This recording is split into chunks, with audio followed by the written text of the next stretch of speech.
One of the men said that he knew of some great places. Another man said that he was so busy with work that he didn't have a single girlfriend, and he was the youngest person to ever become a guild leader. He once defeated a dungeon boss, and the gods granted him the magic of rebirth. He had wasted his first life conquering dungeons, and all he wanted was for his second, miracle-like attempt. He wanted to fall in love, start a family, raise children, and die under the care of his family. This was the kind of ordinary, carefree life he wanted. The woman asked Girolamo what his hobbies were. He replied that he read books about entrepreneurship and exercised. She clarified that she asked about his personal hobbies, such as movies or traveling, but he replied that his hobby was work. At the Adventurers Guild, a guy asked for a discount on potions because he needed to buy 5. The girl said that he was dead drunk and couldn't even carry out the team's orders, and asked him to hook up somehow. The man asked to refrain from assaulting employees. He introduced himself as Girold, the head of the Adventurers Guild. The hero said that he could not sell the potions at that price, and therefore asked to arrange everything somehow. He said celebrating over drinks is a joy for adventurers, but they need to remember how they make a living. Luckily for the guy, there were several tasks today that weren't too difficult, and he could choose the right one. The man asked Lily to bring him some water. The girl said that she didn't think it was a large sum for an adventurer, and that perhaps the potions were too expensive for his level. She said that the data showed that the potions were being sought by relatively new adventurers, and that a report signed by the Information Bureau stated that the shop's profits were not growing for that reason. The sales department insisted on a high price, but their ideal was at odds with reality, so they decided to formally raise the issue at a meeting. He said he had been reborn, and this was his second life. Several hundred years after his first life, the gods granted him rebirth into an ordinary family. He said that in the past, or rather, in a past life, he was an adventurer, and, as a reward from the gods for defeating the dungeon boss, the man never married, lived by his work alone, and had no interest in girls, and only at the age of 40, when he was appointed head of the guild, did he realize something. Having asked a friend for help, he spent almost the entire last year trying to find a girlfriend. The maid said that middle-aged men have a hard time in love, and that he wouldn't succeed. The girl doesn't know if he had a date, but she understood everything at first sight. He's already quite old, and he treats girls almost like children. The girl added that such a guy doesn't have a single chance of getting a young and energetic girl, and that's why she can become his girlfriend. She didn't mind sleeping with him, but she said it couldn't be free because she was poor and needed support. After the viewing, that evening, the words of the restaurant employee did not leave his head. He thought that middle-aged men have a hard time in love. Mr. Girold, Lady Alicia would like to meet with you. The adventurer Alicia, known as the Ice Sword Princess, asked him if he wanted to go to a dungeon with her next weekend. He wondered if she was with him, and she explained that she was the best adventurer in the Tower City and was studying monsters. She said that they had once explored a dungeon together, and she thought that it had been a long time since they had done that together. Alicia said it was slippery and asked him to be careful. He said that his legs were weak because he was a 40-year-old guy, and she replied that maybe that was true. She said she found him very attractive. The girl said that he misheard, and that other people say that he is a bit of a delicate guy. She asked him a question. Did he recently get a girlfriend and fall down in surprise? She asked if he was okay, and said she thought he was dating a girl. Girold replied that he didn't have a girlfriend. He had just recently asked a friend to arrange a viewing for him.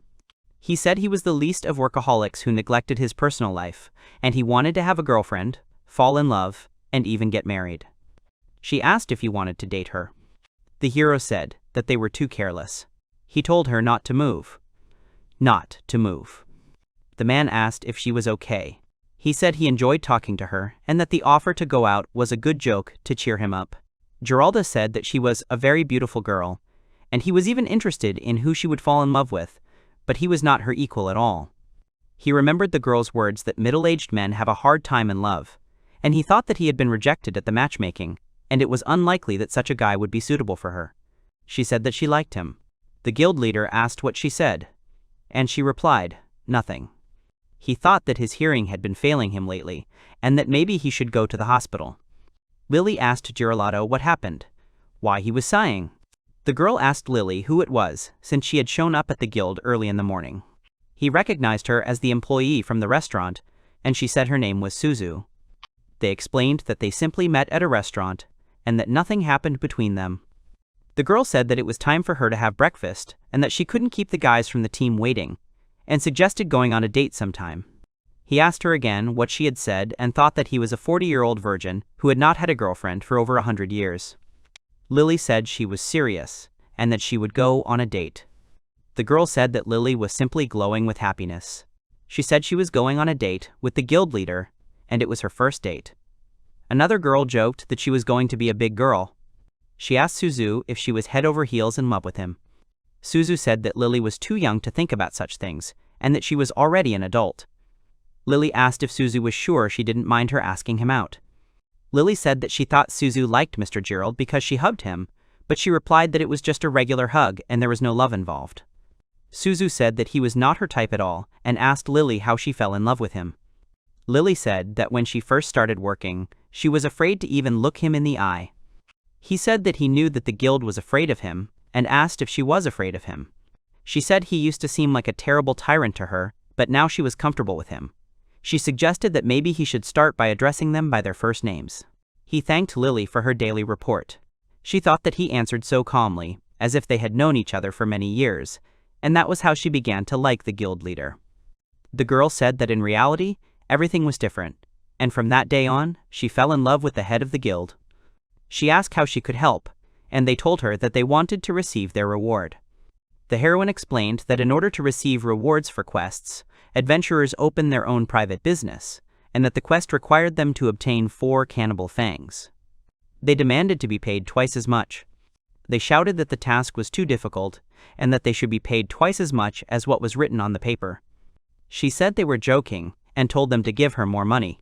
Lily said that she constantly puts up with guys like that, and that they have safety instructions for newbies. She thought that if she gave in now, everyone would continue to take advantage of her softness. She said she could handle them herself. Girold appeared and asked what was going on. He said that, as she had said, they needed to show something other than these fangs. He suggested that they start by talking about their achievements and asked if they made their own costumes. She thanked him for his help and said she was a little confused. Alicia said that she fell in love with Mr. Girolamo, and from that moment their relationship did not develop in any way, but she did not mind if everything remained as it was. She said that she wanted to become the girlfriend of the head of the Adventurers Guild. She asked if maybe, since they were on a date, they could hold hands. The girl said she was just curious what clothes he liked since he didn't say what she looked like today. He said that she was wearing very casual clothes and that the outfit suited her very well. She was horrified by what he said, but he replied that he thought they were all good. He said that everything was fine and there was no need to worry. The saleswoman said that people often come in with their parents, so there was no need to be shy, and called him daddy. The girl said that this was not her father, but her lover. He thought he had behaved terribly in that store because it was his first date and he was nervous. She made him a bento and offered him his choice of ice cream. He thought that a home-cooked meal prepared by a girl was the most desirable event for an old virgin.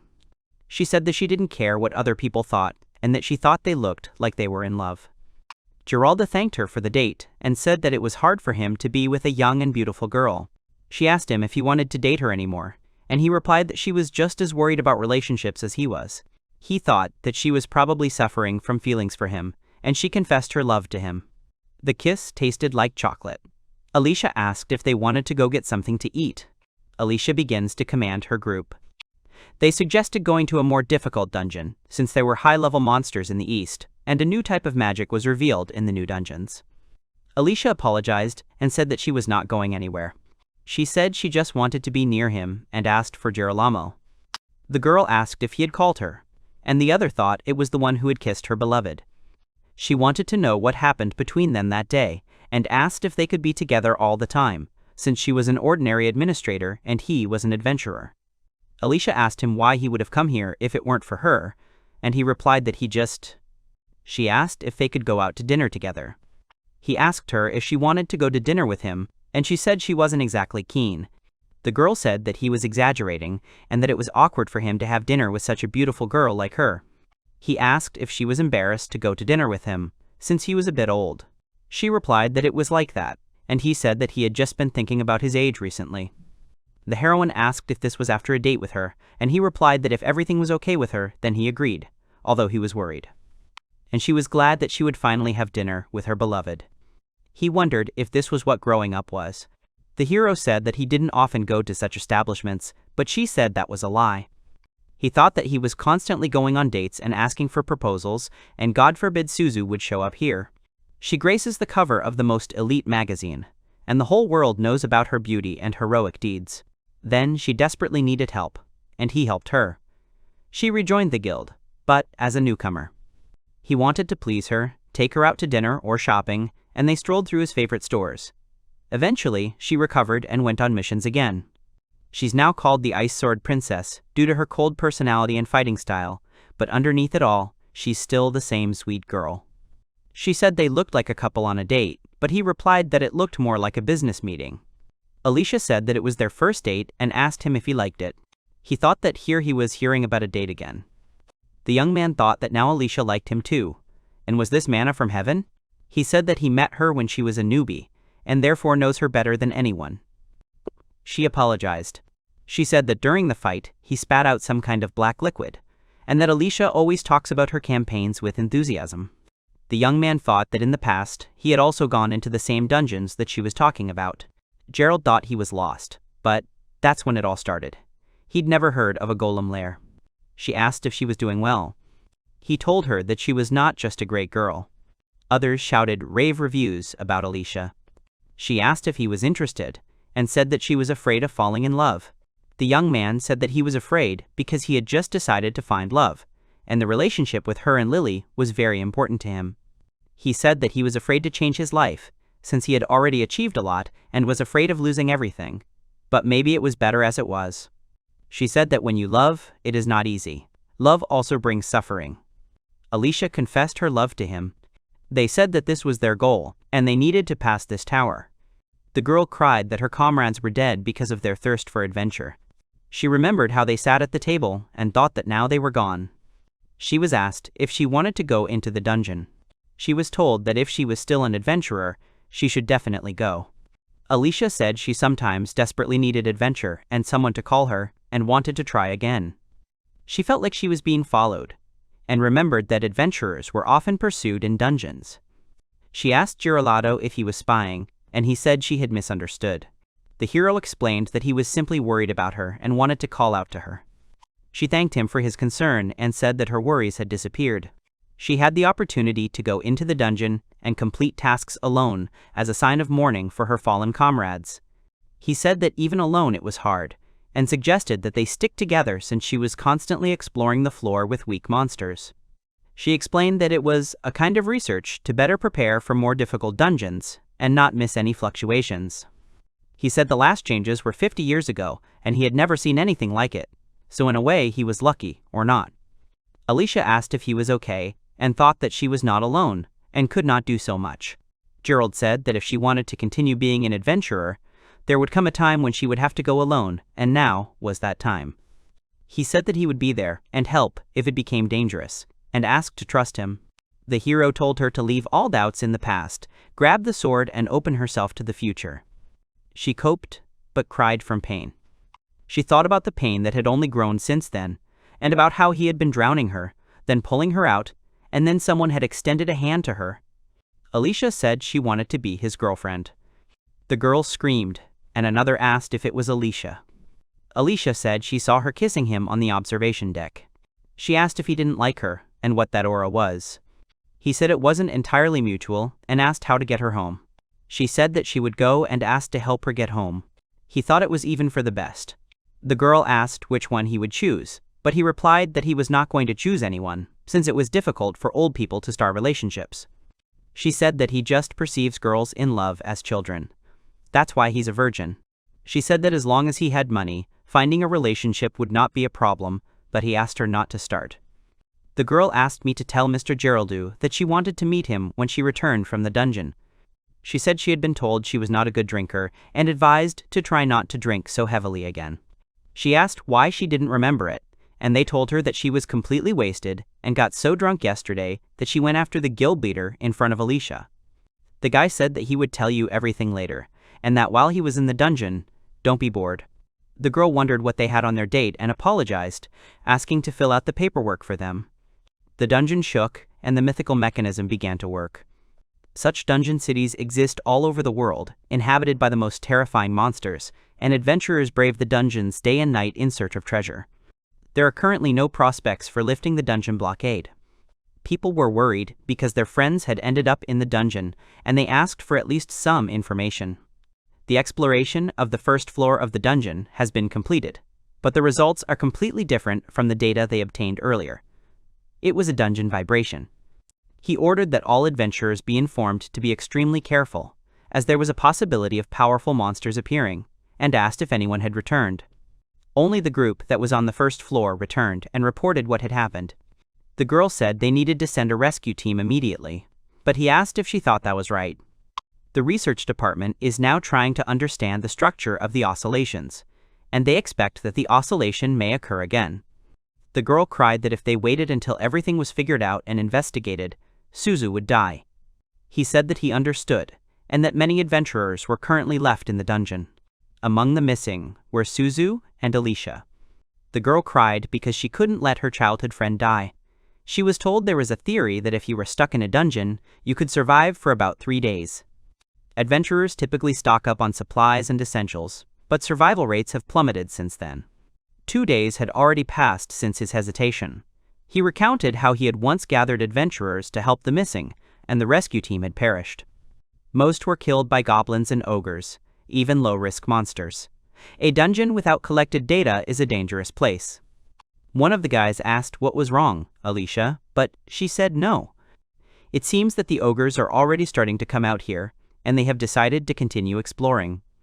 It's already the second day of hesitation in the dungeon, and they're constantly encountering monsters. They don't have enough strength and energy to hold out for long. They found a ladder and decided to wait for rescuers near the landing, as it was not worth going into the unknown. He said the stairwell area was safe and could be used for about 7 days if a disturbance occurred. Within 7 days, the guild would be able to reach the missing. But they decided to continue, saving supplies as much as possible. She thought exploring the dungeons without accurate information was too dangerous. Since they couldn't get out of here standing still, the guy told Alicia not to be afraid and to pull herself together. The girl said that it made sense to move while they could, and they decided to start searching to save time. One of the guys shouted at them to go back to the stairs and hide there for 7 days. The boys heard a woman's voice. Suzu, whose leg was injured, was running. The guy told her not to help her, she was a dead man. They decided not to look at her and leave. Alicia thought about Girold and asked what she should do. The heroine brought food from the guild leader. The girl said that the guild leader was so kind and asked for help carrying the treats to the loading platform. He said that he was able to help them, and asked her to stop crying. She prayed for her beloved to return safe and sound, and he asked her to wait for him. The girl shouted that she could help her, and remembered her friends. She used accelerate. The girl said the door was open, and it was her fault. The other girl said she couldn't see the underwear anyway, and she said she felt small. She said they would go to the hotel, start undressing, and then these crappy panties appeared. The other girl exclaimed that they weren't going to go to the hotel at all, but she said they would have a chance and brought her something. She said that their relationship would go to a whole new level, and she said the name Girold. The girl exclaimed that it was terrible and asked if this was what she had spent the money on, and she replied that it was her thing. They asked if it had been rebuilt elsewhere, and if there was any information about the vibration. They realized they were in trouble because the map was no longer useful, and they, who had been on the 2nd floor, found themselves on the 10th, or even the 20th. Suzu said that it was enough laughing and that they needed to cool down and do something. The other girl suggested they move on and hurry up. Suddenly, a monster appeared. The girl thought she was having so much fun and wanted adventure. She thought that her adventures would end here. Alicia said that everything would be fine and there were no more monsters. She told the girl that she was covered in blood and needed to take a health potion. The girl recognized her as the porter's daughter. One of the guys said that she was already dead, and she was saving her, and asked why the hell she was climbing here. He said that she was an adventurer, not a goblin, and would not die so easily, and that he could take advantage of her helplessness. The girl screamed that no way, and told him to get rid of the potion, as she needed help. He replied that one potion would not save her, since she had lost a lot of blood, and that they themselves needed potions to survive. She said that as long as there is an opportunity to save someone, she will save them. That is her principle. The guy asked her if she had heroism syndrome and told her to put her principles somewhere far away, saying that even though she was the head of the team, this did not give her the right to decide for everyone. She said that he was the leader and she was in charge of the medicine, and that there was a man lying there dying and he was doing nothing. She said she wanted him to give her that damn potion or she would force it out of him. Alicia said that in that case they were saying goodbye here, since she couldn't trust such selfish and self-confident people. She told them to leave, because they couldn't cope here alone and would die. The girl asked him why he wasn't going with the team, and he replied that he was. She said she had simply made that decision and asked if he wanted her to help. She said she was so scared. The heroine introduced herself as Alicia and said that it seemed like they had met before. She explained that they came to the stairs because it was the safest area, unaffected by the vibrations, and monsters did not approach it. Another girl asked if the guild leader had come up with this strategy by accident, and she replied that she had guessed correctly. She explained that they had been discussing various incidents in the dungeon that evening, and since she was chatting pleasantly with the guild leader, she had guessed. The girl thought that she trusted the chief very much. She cried because he never answered her, and wondered if this was their last meeting. Alicia sat on the steps and thought that she just wanted to see him one more time. They asked what they should do in his absence, as he was feeling unwell. Another said he had never been sick, but now there was an emergency due to the fluctuations.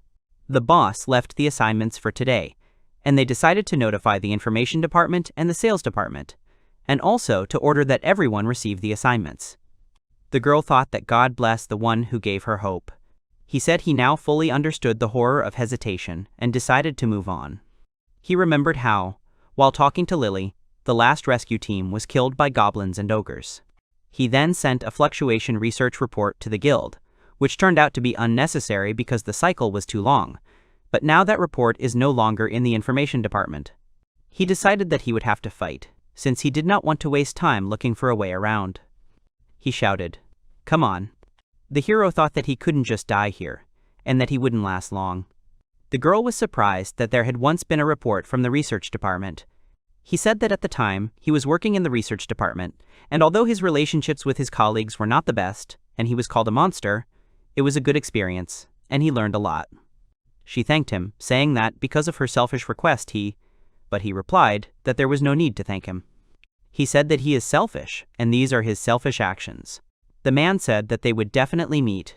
He remembered that Alicia had been in the reception area that morning, and he had seen her standing there. He said that he didn't even go up to talk to her, because he was afraid to start a conversation with her and hid. Girold shouted that he had given them his word. He asked who was next, and thought that when he ran away from her, he hadn't even thought about what could happen. She wondered if he would demand an answer the evening they met. The man reproached himself for being an idiot, since he knew everyone and should have told her that the adventurers were in danger.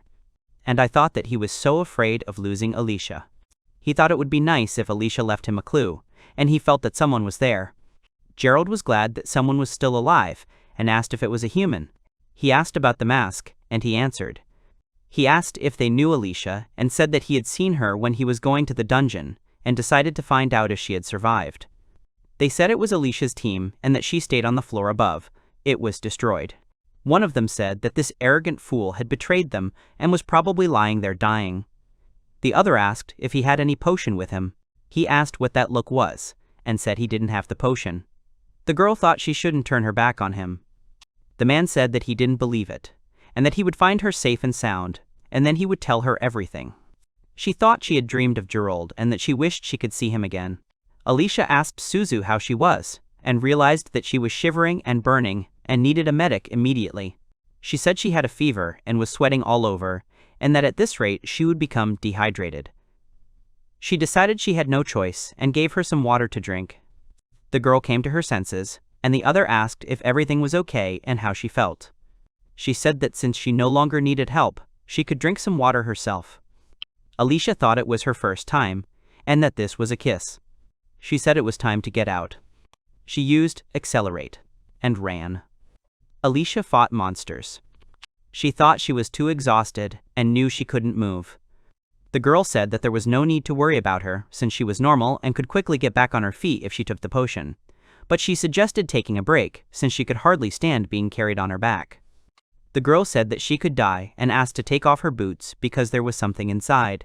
She said that Lily-chan gave it to her at the guild on the house, and she put it aside just in case. The heroine said that she would use the last skill and put the potion aside for later. She thought that anyone would think she was signing her own death warrant by saving the wounded body on her back, but she would save it for the sake of those who would be waiting for her, and to prove that her decision was the right one. Alicia said that due to the strong vibration, there will be destruction, but they don't have a report, so she can't say for sure. She saw that the stairs had collapsed, and she was left to navigate by the groups of adventurers. Suddenly, 2 minotaurs appeared. The girl said that we needed to use the potion. She replied that she would drink it herself, since she was already at her limit and needed to recover, and that she would not regret her choice to save her, even if she died when she got out. The girl asked that if a person gets into a dead end while hesitating, he is finished and that he should give up, since it is useless to fight. He replied that everything depended on luck, but he would force luck, and this is the principle of every adventurer.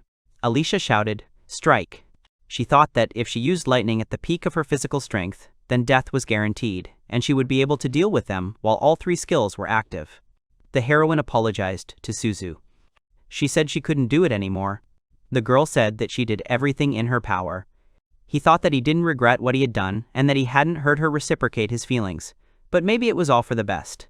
She thought that Girold always took care of her, and everything seemed like a fairy tale. Alicia said that she found a team that suits her conditions and is going into the dungeon with them tomorrow. She thanked him for his concern and said that everything was fine since he himself had given her the advice to find company. She realized that this was not a dream and used acceleration. The heroine said that he was definitely here.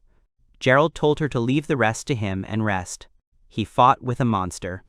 She said that he had come, and he replied that he had made a promise. The man found them and said that he had been looking for her too, and that Lily was waiting for her outside. She said that because of her, Alicia had to abandon her team, but she took care of her and gave her potions, thanks to which she was alive.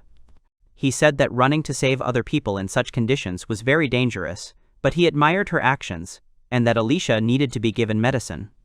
Alicia said that if she was unconscious and couldn't drink it herself, that meant he'd kiss her. But he replied that he'd prepared for such events. He said he would inject the medicine directly into the bloodstream with a syringe, and that it would be more effective than drinking it. He said that Alicia was unconscious, and she wouldn't be able to walk on her own, and he would carry them. Girold said he didn't want the guild master to be seen here, so she should pretend she didn't know him. He said that he had failed to be honest once, and that he was terribly sorry about it, and that it was better for her to be honest. She said there were undead here and they needed to run past them. The hero used acceleration. He fought zombies. The man thought it was useful to have such a destructive skill, which he received immediately after being reborn. He said he was lucky in this life to have a body, and he could use his fighting skills to their full potential. He should thank the gods for this body and this life. And he said that he was on his way to the stairs when he heard the sounds of a fight, and Alicia was there. She said he was very strong. Alicia said that they were in danger but were now saved and thanked him. They saw other survivors who recognized Alicia, the Ice Sword Princess, and he gave them a new type of potion. They asked him if he minded if they came with him, but he replied that he was a bit busy and they would be on their own. They said that they were ready to follow him to the ends of the earth. Girold warned that there was a nest of rockmans there, and that one should be careful when passing them, as they would not attack if one stayed away from their territory. He thought that this was the first time he had seen these monsters that devoured people, and that the dungeon had now become more dangerous. The man said that adventurers live and die by dreams, and that new adventurers are constantly coming to this dangerous place, and there is only hope. He said he had no choice but to move forward to glory, and that he needed to accept his situation and move on. Others admired his speech, saying that they could not achieve glory if they stood still. She came to and asked if he was trying to cheer up the young adventurers, and he was surprised that she recognized him even with the mask. Alicia thanked the hero. They heard the voices of the rescuers, and were glad that they had reached the exit. She said that it would probably be a good idea to wait with the answer for now. Lily was worried and anxious. The boys, noticing the receptionist, asked her to leave it to them and go get some rest. She thanked him and said she'd like to stay longer. Suddenly, a young man ran up to them with big news. They found 7 survivors, and one urgently needed a recovery team. She absolutely had to be taken to the medical center. The men agreed, and the girl turned around. Lily was told that Ms. Suzu had a serious injury, but with timely assistance there would be no complications. She saw the main character before her. The girl couldn't hold back her tears. He announced that he had returned and warned them that they needed to hurry. Then he removed his mask and explained that they first needed to clean themselves up and return to the guild. The man asked Lily to keep an eye on Suzu. The girl was confused, but admitted there was nothing she could do to help her from her bedside, and suggested they return home and support the adventurers from there. The guy adjusted his glasses and agreed. They exchanged brief, understanding glances, and continued on their way forward together. Within a few days, a noticeable bustle had begun to permeate the guild. Conversations grew louder. People were sorting through equipment, and in the corners they were whispering about news and quests. The men, tired yet determined, constantly discussed the work ahead, asked each other about the details of the missions, and shared rumors about the rewards. It seemed that most of the adventurers, as they returned to their normal routine, tried to forget what had happened, dulling the memories with daily busyness. Lily stared ahead silently, her gaze absent-minded and tired, and her soul languished with sadness. At first glance, this was an ordinary adventurers' guild, but beneath the surface lay something far more serious: the fallen adventurers. Of the 892 people in the depths of the dungeon that day, only 16 survived, a statistic that haunted her for a long time. The lively atmosphere of the guild was felt not only by her, but by many others as well. Girold approached Lily, leaning slightly forward, and then asked if he could speak to her and discuss important matters. She quickly ran into the small building with its shabby facade. There she saw Suzu attentively reading a magazine. Lily, unable to contain her excitement and joy, ran up and hugged her friend tightly, almost bursting with relief, not hiding her tears of genuine joy. Suzu, momentarily at a loss for words in response to such tenderness, nevertheless smiled through her tears, making it clear that she was incredibly glad to be alive. Lily said she'd heard her friend would be discharged tomorrow and apologized for not visiting her all this time. The girl remarked that she probably had enough to do at the guild. Suzu replied that she felt better thanks to the recovery technique. The girl noted that all this was thanks to Girold. When she was in danger, he rushed to her aid. She added that from today on, Lilia might start to hate her. Her best friend didn't understand what that meant. Suzu rubbed her short hair and admitted that, alas, she seemed to have fallen in love with the guild leader. Suddenly, hands reached out to her. Lily was glad that her friend also appreciated Girold's kindness. She was happy. Lily was surprised. She agreed that Girold was truly cool. Then she asked Suzu if they were now rivals. Even though they had been friends since childhood, she had no intention of hiding her love and was certain she would become his lover. Suzu shook her head and thanked Lily. However, she noted that she was not going to give in to her friend and squeezed her hand forcefully. Girold entered the room. He asked what was wrong, looking them over carefully. He entered with a luxurious bouquet. He inquired about what was going on and apologized, assuming they were busy and he didn't want to disturb them. However, the girls explained that teenagers are very sensitive these days. The guy remarked that he didn't think it was all worth it. Lily suggested that perhaps he misunderstood. Suzu explained that she and Lily were on good terms, but not that close. But with him, they could certainly be. She expressed surprise at the bouquet and that he'd decided to visit her while she was ill. The protagonist replied that the flowers weren't meant for that. The girl smiled, but noted that after what happened in the dungeon, she simply owed him her life and was very grateful. Girold lowered his head and asked her not to worry, because he had a good feeling in the dungeon. Suzu didn't understand what this premonition was. She laughed behind him and remarked that she hoped he liked the sensation on her back and arm, addressing him. Lily didn't understand what they were talking about or what had happened. She looked at him angrily and said that she couldn't reveal it. The girl added that perhaps then the girl would hate her friend, but she was very interested. Suzu declared that she wanted to return the bouquet to the protagonist. He didn't understand why. She guessed the flowers were for Alicia, since she owed him a favor. And he probably wanted to please her too. The man agreed. He remembered Alicia and asked where she was. They told him she wasn't in her room, she'd gone to the roof. Meanwhile, everyone went to the cafeteria, but she didn't get much food there. Every day, she left the hospital for food. He hadn't realized the girl liked to eat. When they dined together, she ate almost nothing, and he thought she was losing weight. Suzu remarked that all those girlish tears and efforts to lose weight were in vain. The protagonist understood everything and decided to leave the bouquet in the hospital room. Suddenly, someone addressed Girold from the side. The girl barely grabbed his hand and screamed. She screamed that she was in love with him and asked him to be her boyfriend. Girold froze and became frightened. He didn't want to hear that again and wondered how he had gotten into this situation. The girl told the man that he had been very kind to her, reliable, and that she liked that about him. She wanted to know more about him. He froze and said he was pleased to hear that. The girl blushed and asked him not to look at her appearance, which she considered unsightly, but she asked him to at least try. The protagonist didn't understand. He'd never met anyone who worked at the guild, but he'd always had a positive attitude toward Lily. Suddenly, Suzu grabbed him from the other side and addressed him. She explained that she was in love with him too. The protagonist decided they should discuss this later. He suddenly froze, trying to comprehend the situation. The man asked Suzu if she loved him too, not believing she was serious. Meanwhile, Lily held his hand tightly. Suzu confirmed her feelings, saying she loved him very much. Girold didn't understand why. She explained that it was because he had saved her, and they had developed such a love. Lily couldn't understand why this was happening now, because she thought it was her time to confess. Her friend replied that she would remind him of her love for a long time.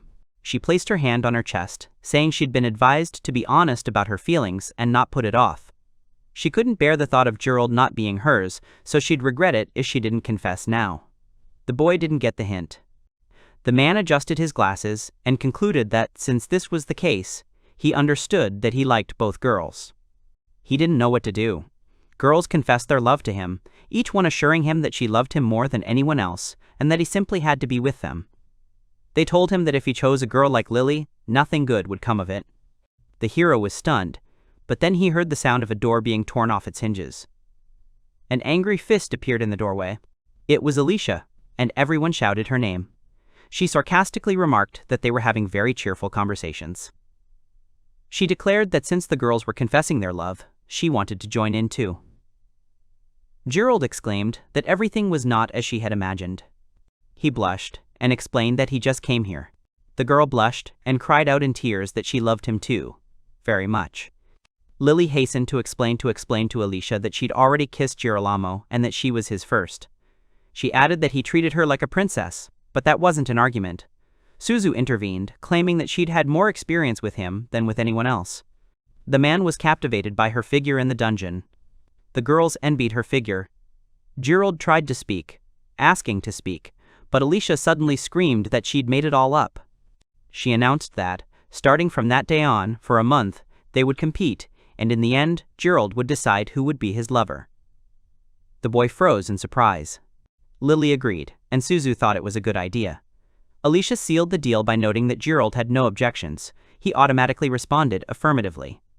All the girls looked ahead resolutely, confident they wouldn't lose. Meanwhile, the protagonist had no idea what was happening or whether such an important time in his life had really arrived. Red-haired Uru, sipping wine, noted that now 3 girls in love are fighting for the attention of the main character. Zay expressed surprise that Jiro's silver shield was still intact. A silent Altina suggested that socializing with women would be beneficial, though he himself seemed unaware that he had acquired a harem. The man hung his head, perhaps acknowledging this. He sat with his friends, recalling how he used to dread meetings. Zay mentioned hearing about the failed matchmaking, orchestrated by Uru and his new experience. He wondered if the others felt the same. The hero hastened to explain that he had done nothing of the sort. Altina asked who he would choose, assuming he had already thought everything through. Jiro nodded, confirming everything that had been said. The girl explained to him the rightness of his choice, and the need not to toy with women's feelings, stating everything clearly. Zay completely agreed with Altina. He believed Jiro should be encouraged to hold on to his love, and proposed a toast. Zay added that Uru wasn't known for her graceful speech, but he would support his words. Everyone raised their glasses. The protagonist thanked him, noticing he'd had a bit too much to drink, and decided to wash up. Walking down the hallway, he sensed trouble approaching. Suddenly, Suzu appeared next to him in a rabbit costume. She was surprised by his reaction to her outfit. The guy loudly asked if she worked here. The girl nodded, confirming that she had heard about Girolado's weekly visits to this establishment. She rushed towards him, smiling, and asked if he was happy. He didn't know what to answer, because she was too close to him. Suzu explained that she was almost there, but the hero did not understand the meaning of her words. She revealed that her goal is for Girold to learn as much about her as possible, and she considers herself the most suitable for him. She explained that Alicia was strong and beautiful, famous beyond the city limits. And Lily was a sweet administrator, popular, with a large family, who attracted adventurers. Meeting a high-class girl like herself would be a big step for Girolamo. In this regard, she's less demanding. However, the guy thought differently, because from his point of view, Suzu had many requests because of her beauty. The girl was embarrassed by such flattery. The man thought she was truly beautiful. Moreover, Suzu struck a chord with him. Young couples were beautiful, but next to them, he felt inadequate. He felt that Suzu would have a hard time with someone like him. She also stated that difficulties don't bother her. She just likes being around him, always. The boy blushed, sweating, and decided not to give in to provocation.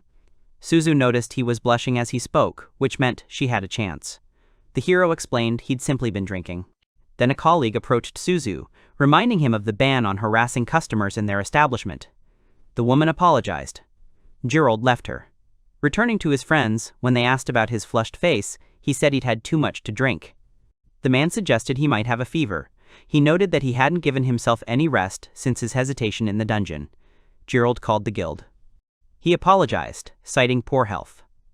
They told him he could rest at home. The receptionist understood. Everything was going smoothly, and they should be able to handle it themselves.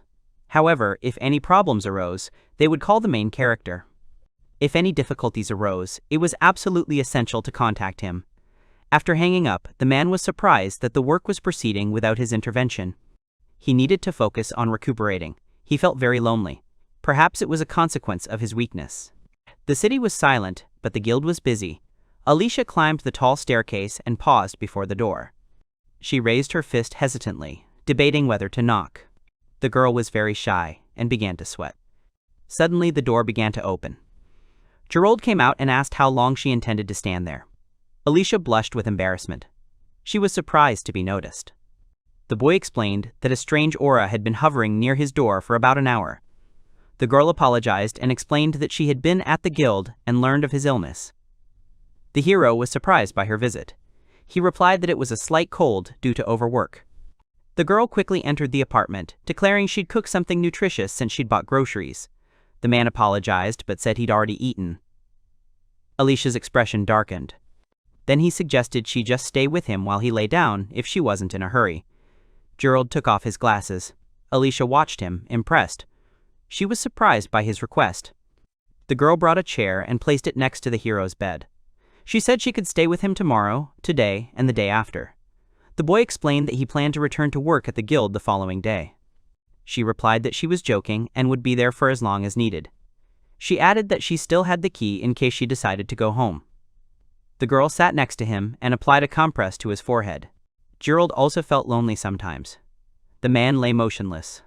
His sigh alarmed the girl. She blushed. She felt uneasy at the thought that Lily might have kissed Girolamo. She looked closely at his face, leaning towards the sleeping guy. He said Alicia's name loudly.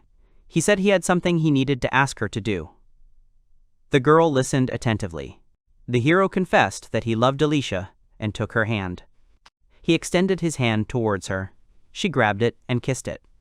Looking at the patient, she explained what she felt. Tears welled up in her eyes. Alicia declared that she had always loved Girolamo and still loved him very much. The man said Alicia's name and closed his eyes. The girl didn't understand right away. She said she always wanted to experience these feelings. Girold didn't immediately understand what was happening. The girl came closer and kissed him lightly. He didn't immediately realize that it was her first kiss. She wondered if his first kiss had been with Lily. He looked away. She reassured him, saying she wasn't angry because he could forget those memories when he was with her. She leaned over and kissed him again. The kissing continued persistently. They were both sweating from the tension. Suddenly the man groaned and stopped, shaking. He noted that everything was wonderful. Girold quietly said Alicia's name. Looking up, he saw that Alicia had blushed. The girl asked him not to embarrass her. She added that she was capable of doing a lot out of her great love for him, so there was no need to embarrass her. The hero explained that they needed to stop and took her hand. He said he might give her a cold, and they should continue their relationship when his condition improved. She replied that she wasn't afraid of catching it. They still had a lot of time ahead of them. There was a knock on the door. Lily opened it, inviting them in. Suzu and Alicia greeted Girold and asked about his well-being. Suzu hugged the guy, asking if he'd invited her because he wanted to meet. She promised to do a lot of favors if they came to their cafe. Alicia noted that his face was still red, and perhaps he should rest today. Lily objected, reminding them that this was an adventurers' guild and they had to behave properly. She asked why Suzu and Alicia had been invited as well. It turned out they had important business. An invitation to a party arrived from the Adventurers Guild of the Royal City. It was addressed to the protagonist, Alicia, and Suzu. The girls exchanged a thoughtful glance. Lily was surprised and exclaimed why she wasn't invited. Tears streamed from her eyes. The main character approached the house and noticed that someone had come into his house. He inserted the key, carefully opened the lock, and saw someone's legs inside. This surprised him. Alicia was preparing dinner and was delighted to see Girolamo back. She said that dinner was ready. She was a little embarrassed that he wanted to talk. The guy was perplexed. Lily and Suzu appeared behind him. Alicia exclaimed in surprise. The girl didn't understand why they were here. Lily admitted she came because he was tired after work and just wanted to help with dinner. Suzu explained that she'd decided to attack the guildmaster earlier at the guild entrance and had tagged along out of curiosity. It turned out that Alicia had already prepared everything. The main character suggested that they all have dinner together. Alicia explained that she hadn't originally cooked for 4, so she blushed and became embarrassed. The man apologized, and Suzu asked for more, noting that 4 servings clearly weren't enough. The girls sat down and praised the prepared food. Lily was surprised to admit that everything was very tasty and suddenly slammed the table. She demanded an explanation for how Alicia had gotten into the house before them. The girl hinted at a master key. She called it a break-in. Alicia quietly said she'd taken the key with permission when she couldn't find it and planned to return it today. Lily got angry and asked for a spare key, but soon became flustered and covered her face with her hands. The guy watched from the side and asked why she was crying. Lily waved him off and pushed her plate away. Alicia said she was going to return it today. Lily realized the girl had obtained the key on the day the protagonist was ill. The girl smiled and said she could keep it if Girold allowed it. Lily also asked for a spare key. Suzu was very calm, and no one understood why. She urged everyone to calm down. She explained that the lock could actually be opened with a single shot, so the key, or lack thereof, didn't really matter. The man remarked that breaking locks outside the dungeons was a crime. He admitted that all the girls seemed to be competing for him. To make things fair, he decided to loan the keys to Lily and Suzu. The girls were delighted and decided to spend the evening together. By then it was dark, the windows were lit. At the table, they began pouring expensive wine and asking about plans. Alicia said she'd been invited by the Adventurers Guild from the royal capital. Suzu added that it was a celebration in honor of Alicia, who had survived the dungeon. The boy explained that, as the guild leader, he had to report to his superiors. The Crystal Palace is the guild's headquarters. He noted that the guild has recently been attracting more than just adventurers. Traditional celebrations attract aristocrats and merchants, and at such a party, you can earn more than in a year of work. It was said that it was these events that drew attention to the swordswoman. As a dungeon survivor, she could not be ignored.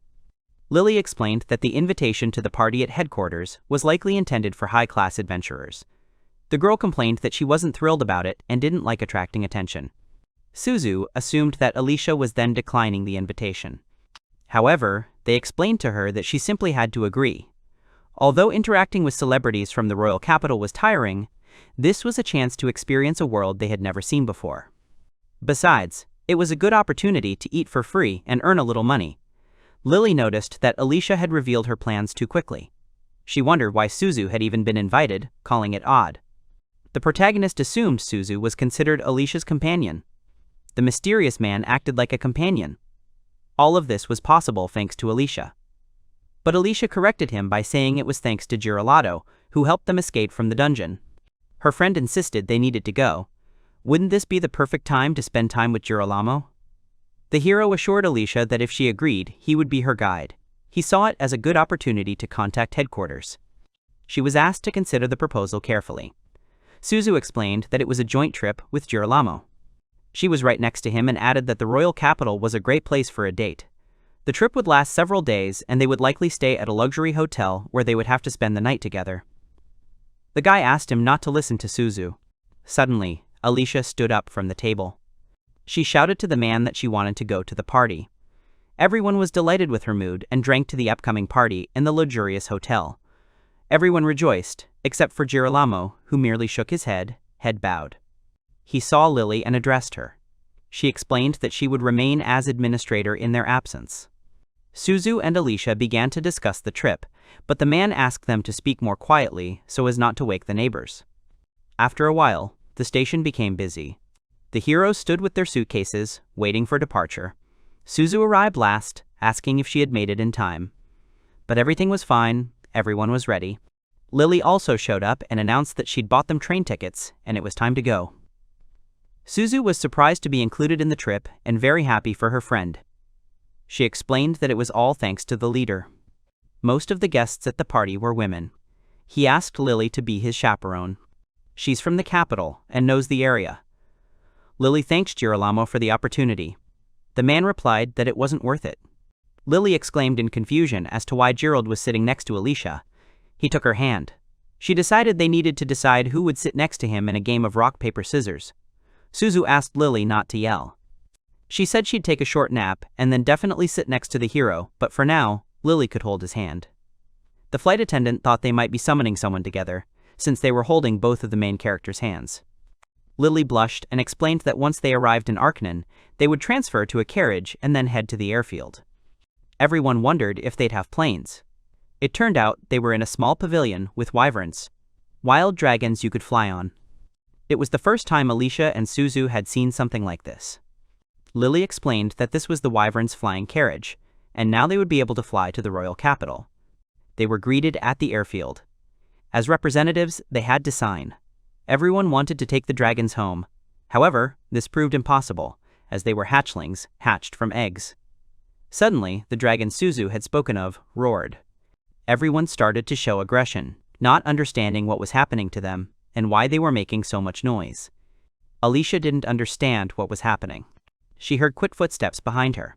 It was Girold, looking extremely alarmed. He emanated a negative energy the heroine had never felt, even in the dungeon with the monsters. She asked the boy what had happened. The man turned to her, began stuttering, and explained that he was very scared. The man said, the chances of a dragon carriage crashing in the sky were 0%. He quipped that a fall from such a height would still result in death. The hero continued that this mode of transport was illegal. He couldn't understand what people were thinking. Alicia grabbed him under the arm, not fully understanding his words, but realizing they had to go. He explained that he couldn't summon the courage. Girold's weak point. He cried out that he wasn't ready to die. However, a multitude of dragons had already seized their carriage and were driving it forward. Everyone exclaimed in bewilderment, finding what was happening too sudden. Lily's viewing had begun. The girl was talking on the phone. Everyone around her was shouting loudly into the receiver, as if they had given her too much freedom before. It was her turn to obey, and the viewing, as had been decided, was postponed until the future. There were only 4 passengers on board the flight. The passenger rooms were located downstairs. You had to hold onto the handrails to avoid falling while moving. There was also a staircase leading to the security desk and luggage storage area. Suzu noted that Lily was late for the cabin tour. An argument ensued over who would sit next to Girold. Alicia declared that, as the chief guest, she should sit next to him. Lily just smiled, not understanding the essence of the claims. Last time, Alicia sat next to them and thought they were respecting the line.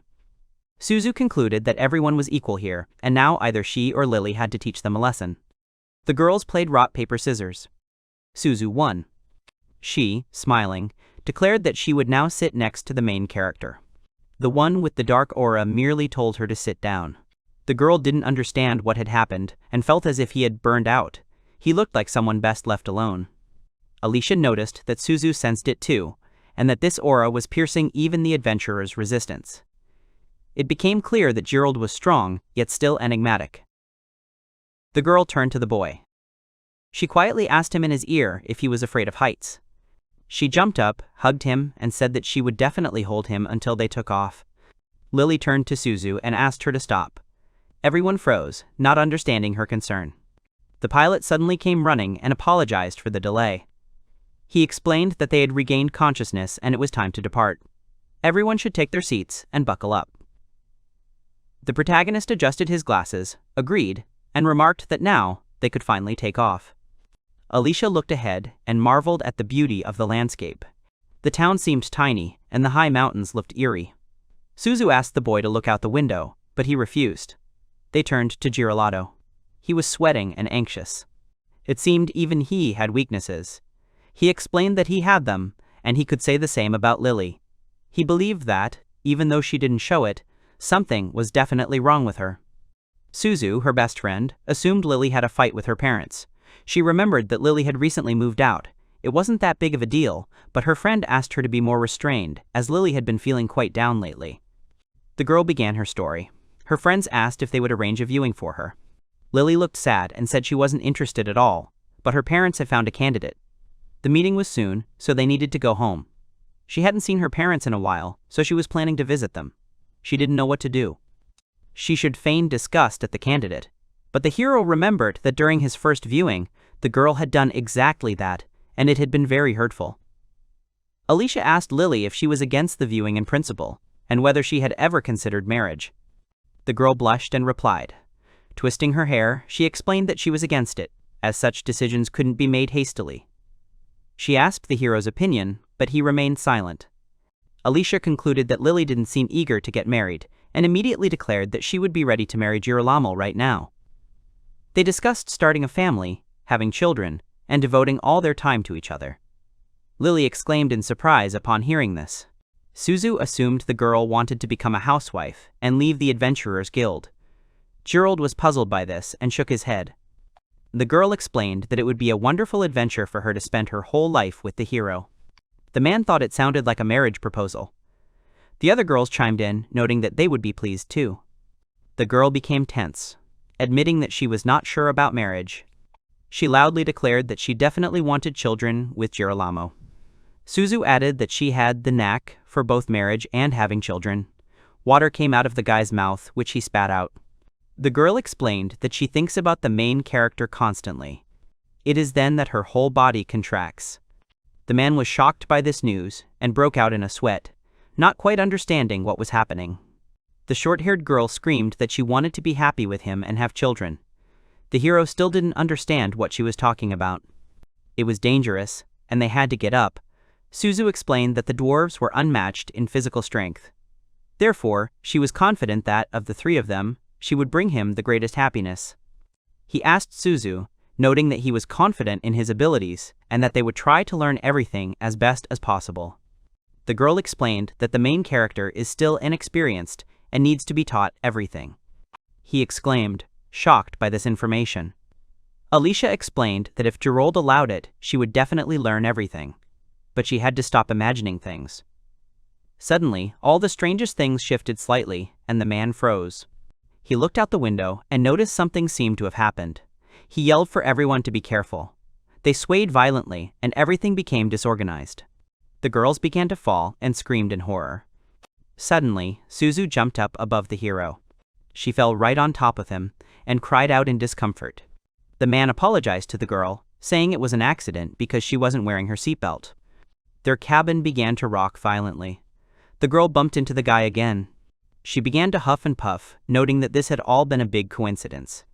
They rolled over each other due to the vibrations of the cabin. Suddenly, everything quieted down, and no one understood what it could have been. They had, of course, been warned about possible turbulence, but then everyone exclaimed. The protagonist and Suzu found themselves in a very awkward position, and it was all very accidental. The girl screamed that she felt very sick. The other girls froze in surprise. The hero jumped up from his seat and decided to use acceleration. He used his magic and quickly left his room. They ran to the restroom. The man left Suzu there. The man wiped the sweat from his forehead. Suddenly, someone shouted loudly and addressed everyone. The guy announced that a large flock of wyverns had appeared. Alicia opened the doors, looked at the sky, and she confirmed that there were indeed many wyverns there. They approached very quickly and scared everyone. The pilot somehow managed to stabilize the cockpit, but no one knew what would happen when the wyverns decided to attack. The protagonist wondered what they should do next. The boy became agitated, broke out in a sweat, and explained that such incidents had never happened before.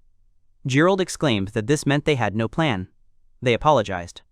There were a great many wyverns, and they had already surrounded the ship. Everyone was wondering how much longer it would take to reach the capital. The hero asked everyone to excuse him. He turned to a passenger and shuddered. The protagonist decided to check out the situation. Alicia had also made a decision. She asked Lily to wait in the cabin. Suzu jumped out of the toilet. She felt very sick, but she asked them not to do anything terrible. The pilot watched closely. Wyverns were flying near the ship.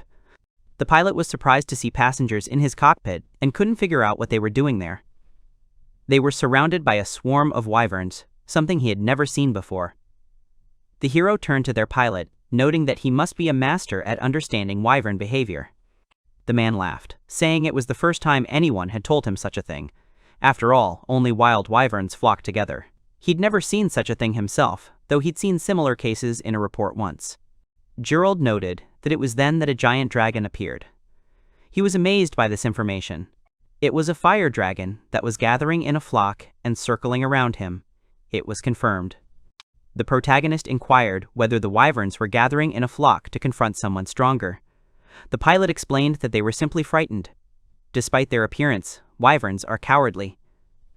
Girold wondered what they were afraid of. The pilot noted that this was why no one expected it. He assumed the lady had scared them. The pilot explained that he was a fan. He recognized her as a powerful adventurer and expressed confidence that such a lady would have no trouble dealing with the wyverns. Alicia thanked him for the high praise, but noted that she did not consider herself the only such strong adventurer. The pilot apologized for his slip of the tongue, comparing the lady to a monster. The girl didn't seem bothered by this information. The boy grew worried. He noted that they had no clue why the wyverns had decided to form a pack and believed they needed a plan. Alicia screamed. The hero asked what had happened. She wondered if they were killing a fire dragon. The hero replied that he had never encountered such dragons. He had, of course, killed some pretty powerful enemies in dungeons, but nothing like this. The protagonist paused, considering what he had just heard. Suddenly, he realized that the wyverns were afraid of him. The ship rocked sharply, and everyone was surprised to see the dragons attack. The pilot exclaimed that there was a guard above, but could he handle it alone? Everyone cursed. The pilot declared he couldn't fight them all off any longer. The wyverns were ferocious and predatory, their attacks furious. The guard fell to the ground, unsure what was happening. A spear flew at one of the attackers. The guy shouted that he didn't want to kill the wild wyverns, but they blocked their path. Now they must be destroyed to the last one. The protagonist was enveloped in a dark aura, holding a crossbow. Girold fired a powerful crossbow bolt, piercing the wyvern's eye. The hunter noted the hit but warned him it was too early to relax. There were 2 more wyverns ahead. It all happened too fast. The hero cursed, realizing he didn't have time to reload. He was forced to dodge the wyvern flying toward him. At that moment, Alicia appeared behind him. She ran up and swung her long spear. The girl delivered the decisive blow to her opponent, landing a direct hit on his jaw. Then she leaped over the boy. He froze, still holding his crossbow at the ready. Suddenly, he released an arrow. Their coordinated teamwork completely neutralized the enemy. The hunter was surprised to learn who their passengers truly were, an adventurer and a guild leader. They explained that they had come to help, being far more experienced in combat than the staff.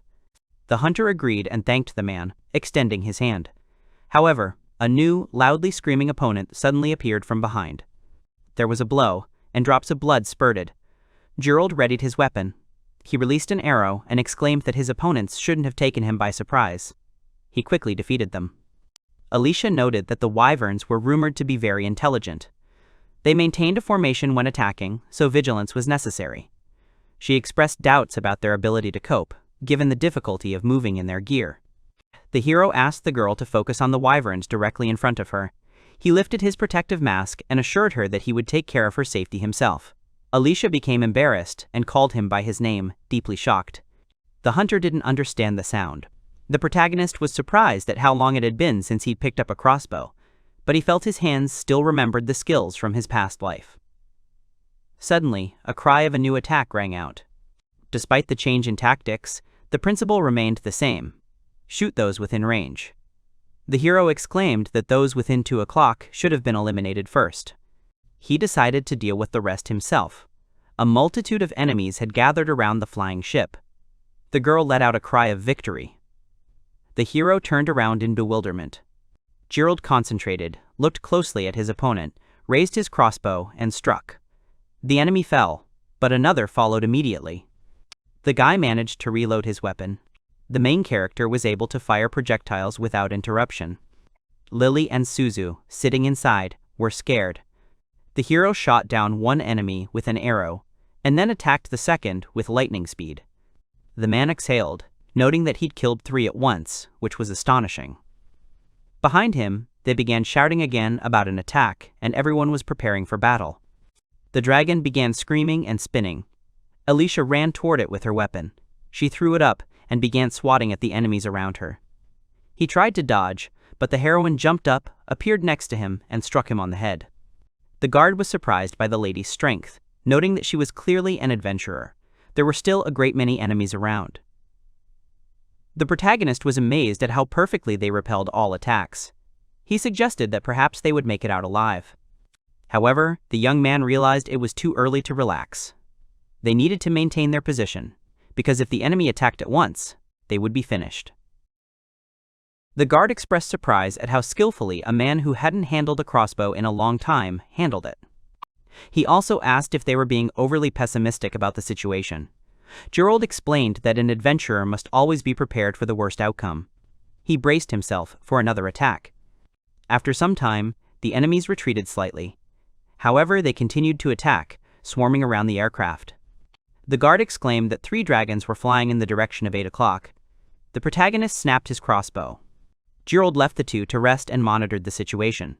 Alicia offered him a break, but he became embarrassed and joked about his age. She declined, and the hero said they needed to get stronger against heavy weapons. The guard agreed and sank to the floor, deciding to rest as well. Alicia noted that she had performed well, but fighting enemies in the air was much more difficult than she had imagined.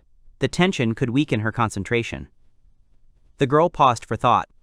She was surprised that the man was no longer afraid of heights, and she asked him a question. The hero froze and looked down. He replied that he couldn't say he was afraid of heights specifically. He simply didn't want to die a stupid death. He didn't have time to be afraid now. He was sure the guard thought the same. However, under stress, the guard noted that he was still alive. The hero looked ahead and assessed the situation. The man noticed that it was already completely dark, and they were flying very close. Girold heard from the pilot that wyverns could see well in the dark, so their position could not be called advantageous. But he remembered that he had managed to get through even the darkest dungeons more than once. Everyone was amazed that he had eyes everywhere. He remembered how amazed the adventurers he accompanied had been. If you can't see, you need to sharpen your other senses. The protagonist decided to feel it again and concentrated. He felt the wyvern's wings cleaving the wind and heard the sounds of their flight. Suddenly, a cry for the guildmaster came from behind. It was a woman's voice, and the man was surprised she had startled him. He shouted that it was dangerous to climb. It was Lily, coming out of the room. She called out that she had brought him some warm corn soup. The girl took out a mug and a cup. Girold was surprised by the soup, but thanked her. Alicia agreed. Lily explained that she couldn't fight and wanted to help in any way she could. She began pouring the soup. Suddenly, the girl froze and decided to share some new information. He turned around. Unexpectedly, the girl kissed him on the cheek.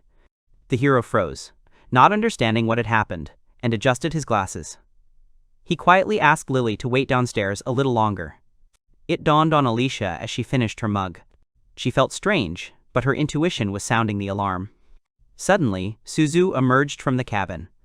The protagonist perked up when he saw her. He asked what was going on. The girl explained that she had simply come to pick up some dishes. She also shared the good news.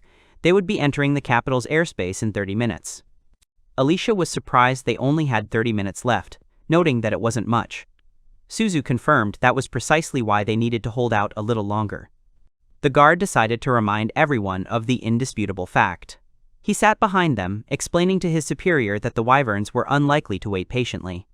Girold, adjusting his glasses, agreed that this was absolutely true, and everyone should prepare for an attack. Movement to the side caught the hero's attention. Seeing Suzu, he asked her to climb back down immediately. She replied that she would be glad to, but couldn't fit through. She asked Girold with a pleading look to push her a little, so that she could squeeze through. Alicia immediately came running, ready to help. She assured her she would save her. Suzu asked him not to push her too hard.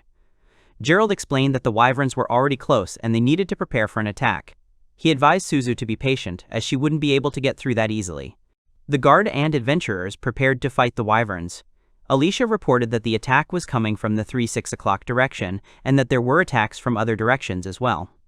The enemy attacked en masse again. Their primary objective became evading attacks and avoiding losses, reducing their numbers at any cost. There was no other choice. The protagonist became thoughtful, noticing that some of the wyverns were moving differently, along a precise trajectory. The girl asked everyone to hold on tight as they were aiming at the ship. Suddenly, one of the opponents struck the aircraft. All the heroes grabbed hold tightly. The guard noted that they crashed into the front cabin. The pilot was asked about his condition, and the hero realized things were bad, as the ship was the target. Realizing that the attack from above had failed, they decided to change tactics. Girold, pondering the plan, looked at one of the ship's wyverns and had an idea. He realized the ship could be controlled without a single wyvern, and the guard confirmed this. The young man ordered the plan to proceed and apologized to Alicia for the fact that she would have to fight alone for a while. The heroes did not understand the plan, but in the meantime, Girold jumped on top of the flying ship. Finding himself right in the air, he caused bewildered cries. Suddenly, the adventurer grabbed one of the ropes and held on tightly. He released a crossbow bolt and flew upward, approaching the wyvern.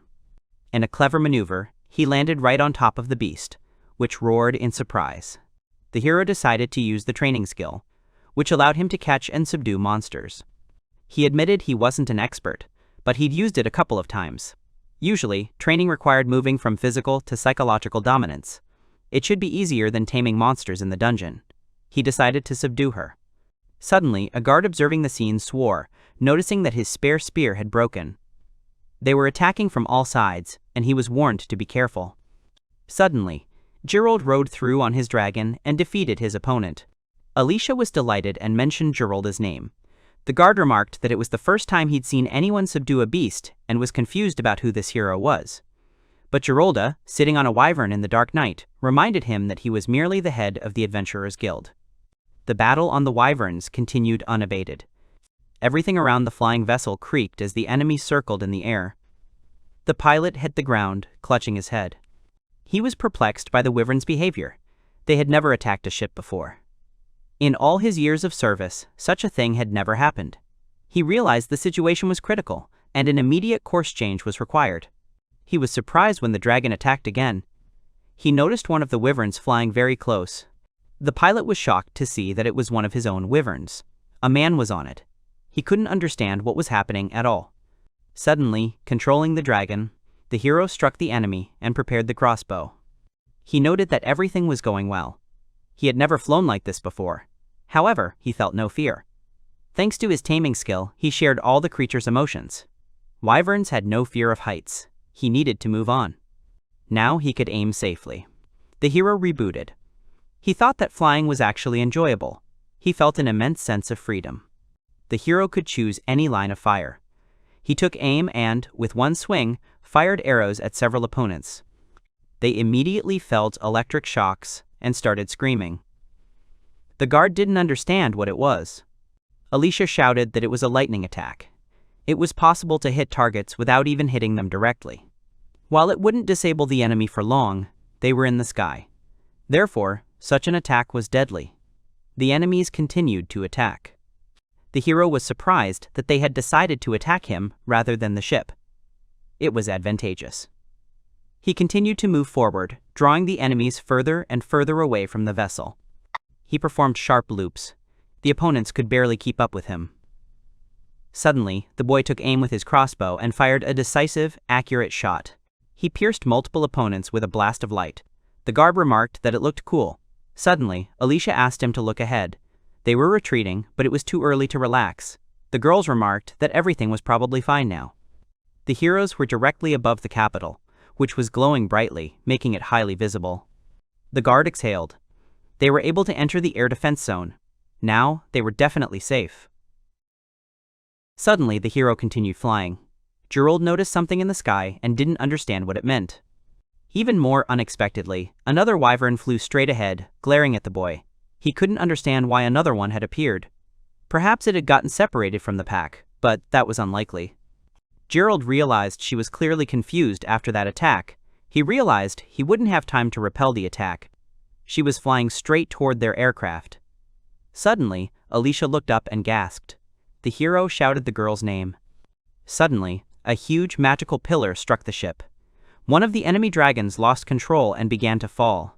Everyone on board staggered. They recovered from the fall and wondered how the lady was doing. The girl lay on the ground, her eyes closed. She was exhausted and found herself right on top of Girolamo, who was hugging her tightly. She opened her eyes. He asked if she was hurt, but she replied that he should be worried about himself. The hero dismounted the wyvern and jumped down to save her. He admitted he had acted foolishly, but the most important thing was that she was alive. The hero treasured her very much. Tears welled up in Alicia's eyes. She hugged the boy and said his name. Now everything was clear to her. They sat in silence under the moonlight. The guard turned to the other passengers, noting that he now saw that their connection was more than just guild ties. The young man sweated, blushed, and decided he shouldn't have joked like that, since she was his girlfriend. Arriving in the city, they saw the dawn. The name of the guest of honor at the ball that had been organized was announced. Alicia stepped out, the sound of her heels catching everyone's attention. She appeared in a luxurious outfit. She had an aura of wealth about her, and those present were amazed by her appearance at the event. The exclamations confirmed that it was Alicia, and in person she looked far more beautiful than rumor had suggested. The high-ranking officials couldn't believe their eyes. One of the young men remarked on the girl's perfection. His companion explained that his friend, who hadn't believed the rumors, wouldn't regret coming. The interlocutor replied that his friend simply had a nasty temperament, and he feared he would deceive him to lure him into a trap. The other man merely chuckled. Suddenly, the young man declared his desire for Alicia, fixing his gaze on her. The other guy didn't get it, unless this man had just been flirting with the Viscount's daughter. However, he thought this young man had nothing in common with her. All the adventuresses were very emotional and unusual. Alicia was different, and that interested him. A friend told a friend that the girl was communicating with others, and that the guy had competitors. The heroine's interlocutor explained that he was the heir to the capital's largest trade association. He insistently invited Lady Alicia to visit their mansion. He promised to treat her to the finest delicacies. The girl replied that she would definitely stop by if the opportunity presented itself. Suddenly, an old man addressed Lady Alicia. He admired her beauty. The heroine laughed. He kissed her palm. The guy decided that a girl like that needed someone younger. His companion asked him to be more discreet to avoid any unwanted problems. The protagonist observed their conversation from afar. Alicia leisurely sipped her wine. Two young men approached her. One introduced himself as Alfred, expressing an honor to meet her. The girl nodded. Georg, who introduced himself as the patron of the local guild and had heard a lot about it, offered Alicia a transfer to the capitals. She declined, and the young man abruptly promised to relieve her boredom. Here the guy turned to the girl with a request to become his. Suddenly, like the shadow of death, a dark figure appeared from behind and snatched Alicia from the young man's arms. Alfred froze, unable to comprehend what was happening. His comrade grabbed him from behind. The young man began to fall, and his companion barely managed to hold onto his sleeve. Everyone realized he'd had too much to drink. They decided to call the servants and leave him there. The ladies of the court, noting his good looks, found his intoxication odd, and attributed it to Alicia's captivating beauty. The hero indicated where to take the young man. Suddenly, Girold's name was called. The boy was startled, jumped, and hiccuped. He noticed that Alicia had seen everything. She grabbed his arm, noting how unexpected it was. The girl did not understand what he was thinking when he did such a thing, since publicity could cause a scandal. Girold explained that his patience had run out, as he had not only hugged her, but also proposed marriage. Alicia asked if he was jealous. He was at a loss for words. The girl embraced Girolamo and assured him of her undying love. The hero begged him to stop. His manly heart couldn't take it anymore. He remarked that the ball was far more tiring, and, standing in the hall and eavesdropping, he realized that this small talk belonged to another world. They were very different from the usual bustle in the Adventurers Guild. The man expressed confidence that Alicia had had a hard time today, but she would cope. The hero apologized to Alicia. She explained that there was no need to apologize. The girl drew his attention to the music that had started playing, and it was time to dance. The protagonist hugged the girl, saying that the guests of honor should be in the hall. The girl nodded, indicating that it was indeed time for her to go. The guy circled her and hugged her tighter. Unexpectedly, the girl's grip tightened even further. She asked Girolamo to dance with her. The violinists played, and the guests discussed and drank. Meanwhile, Alicia and the hero danced in a large space, feeling each other. He was surprised that his legs were probably still sore, but chalked it up to saving the girl from the wyvern. He decided not to dwell on the pain. The girl twirled around in a dance, thanking him for his constant protection. She pulled him close, hugged him, and confessed her love. They began kissing. Suddenly, someone saw them on the balcony. It was Suzu and Lily. They were surprised to see a couple kissing. Suzu noticed she was feeling a little lightheaded, and she was shocked. It seemed she'd had enough to drink, but she praised the drink. Lily was embarrassed by this rather unpleasant sight. At that moment, someone inquired about the girls. The servant approached His Highness the Duke. He explained that both guests looked pleasant and he wanted to chat with them. The heroes continued to dance, admiring each other. They moved to the rhythm of the music in the luxurious hall. Everyone present discussed and observed the proceedings. Alicia was truly beautiful even in dance. Everyone commented on her training, as she had good posture, a sweet appearance, and great strength. The men whispered about who would ask her out next, and whether they would start a duel with her partner. Girold watched from the sidelines. He noted that Alicia was doing an excellent job. Suddenly, the guild leader addressed him. He said it had been a while since they'd seen each other.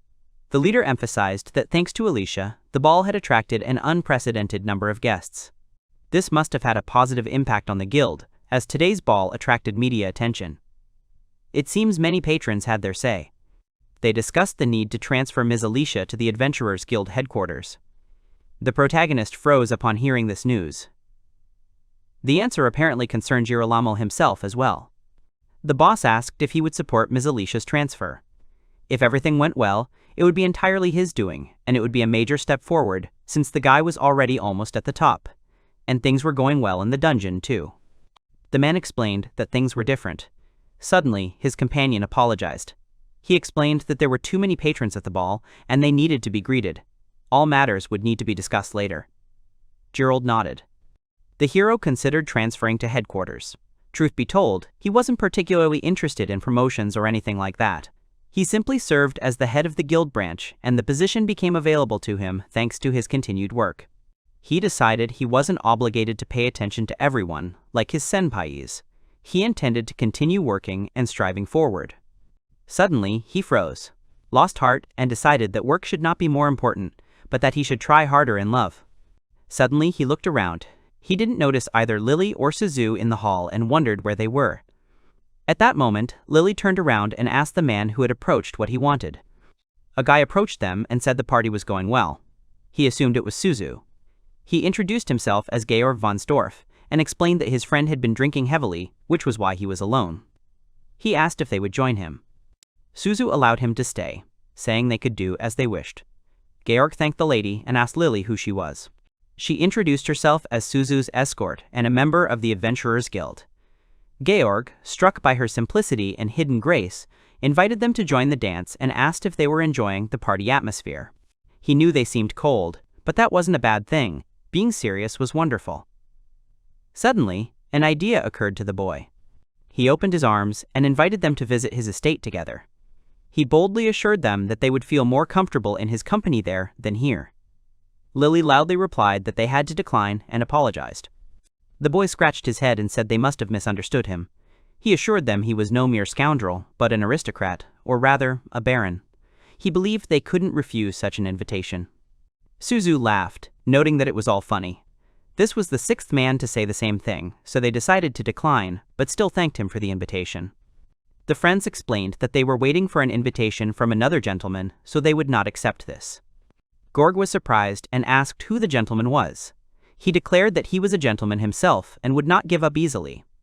Suddenly, an old man approached and apologized for interrupting their conversation. Everyone turned around. The old man explained that he was the butler of His Majesty, Archduke Gaspani. His Highness wished to speak with the lady and requested that she accompany him to the nearby salon. Lily was surprised by the mention of the Archduke. Suzu didn't know who it was and smiled. They headed toward the building. The protagonist, strolling through the garden, noticed that the girls were gone.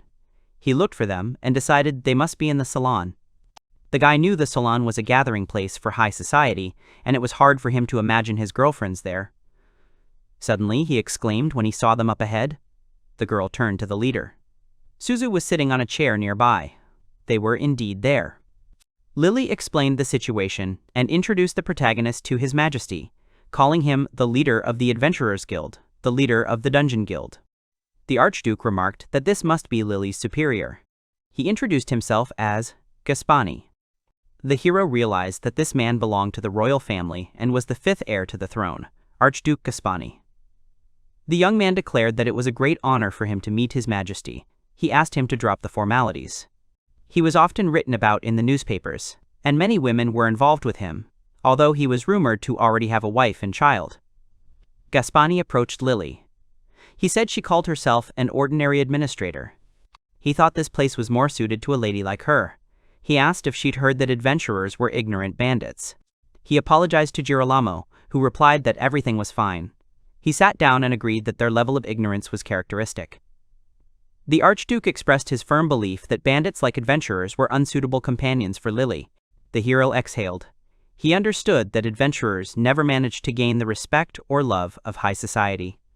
Now the general staff was making every effort to raise its status in the public eye. It was accustomed to this kind of treatment of adventurers. Gaspani offered the young man a better job than his current one, for example, as his secretary. The hero was surprised by this proposal. He asked His Highness if he could say anything. Lily replied that, although adventurers were seemingly intimidating, their numbers were dwindling.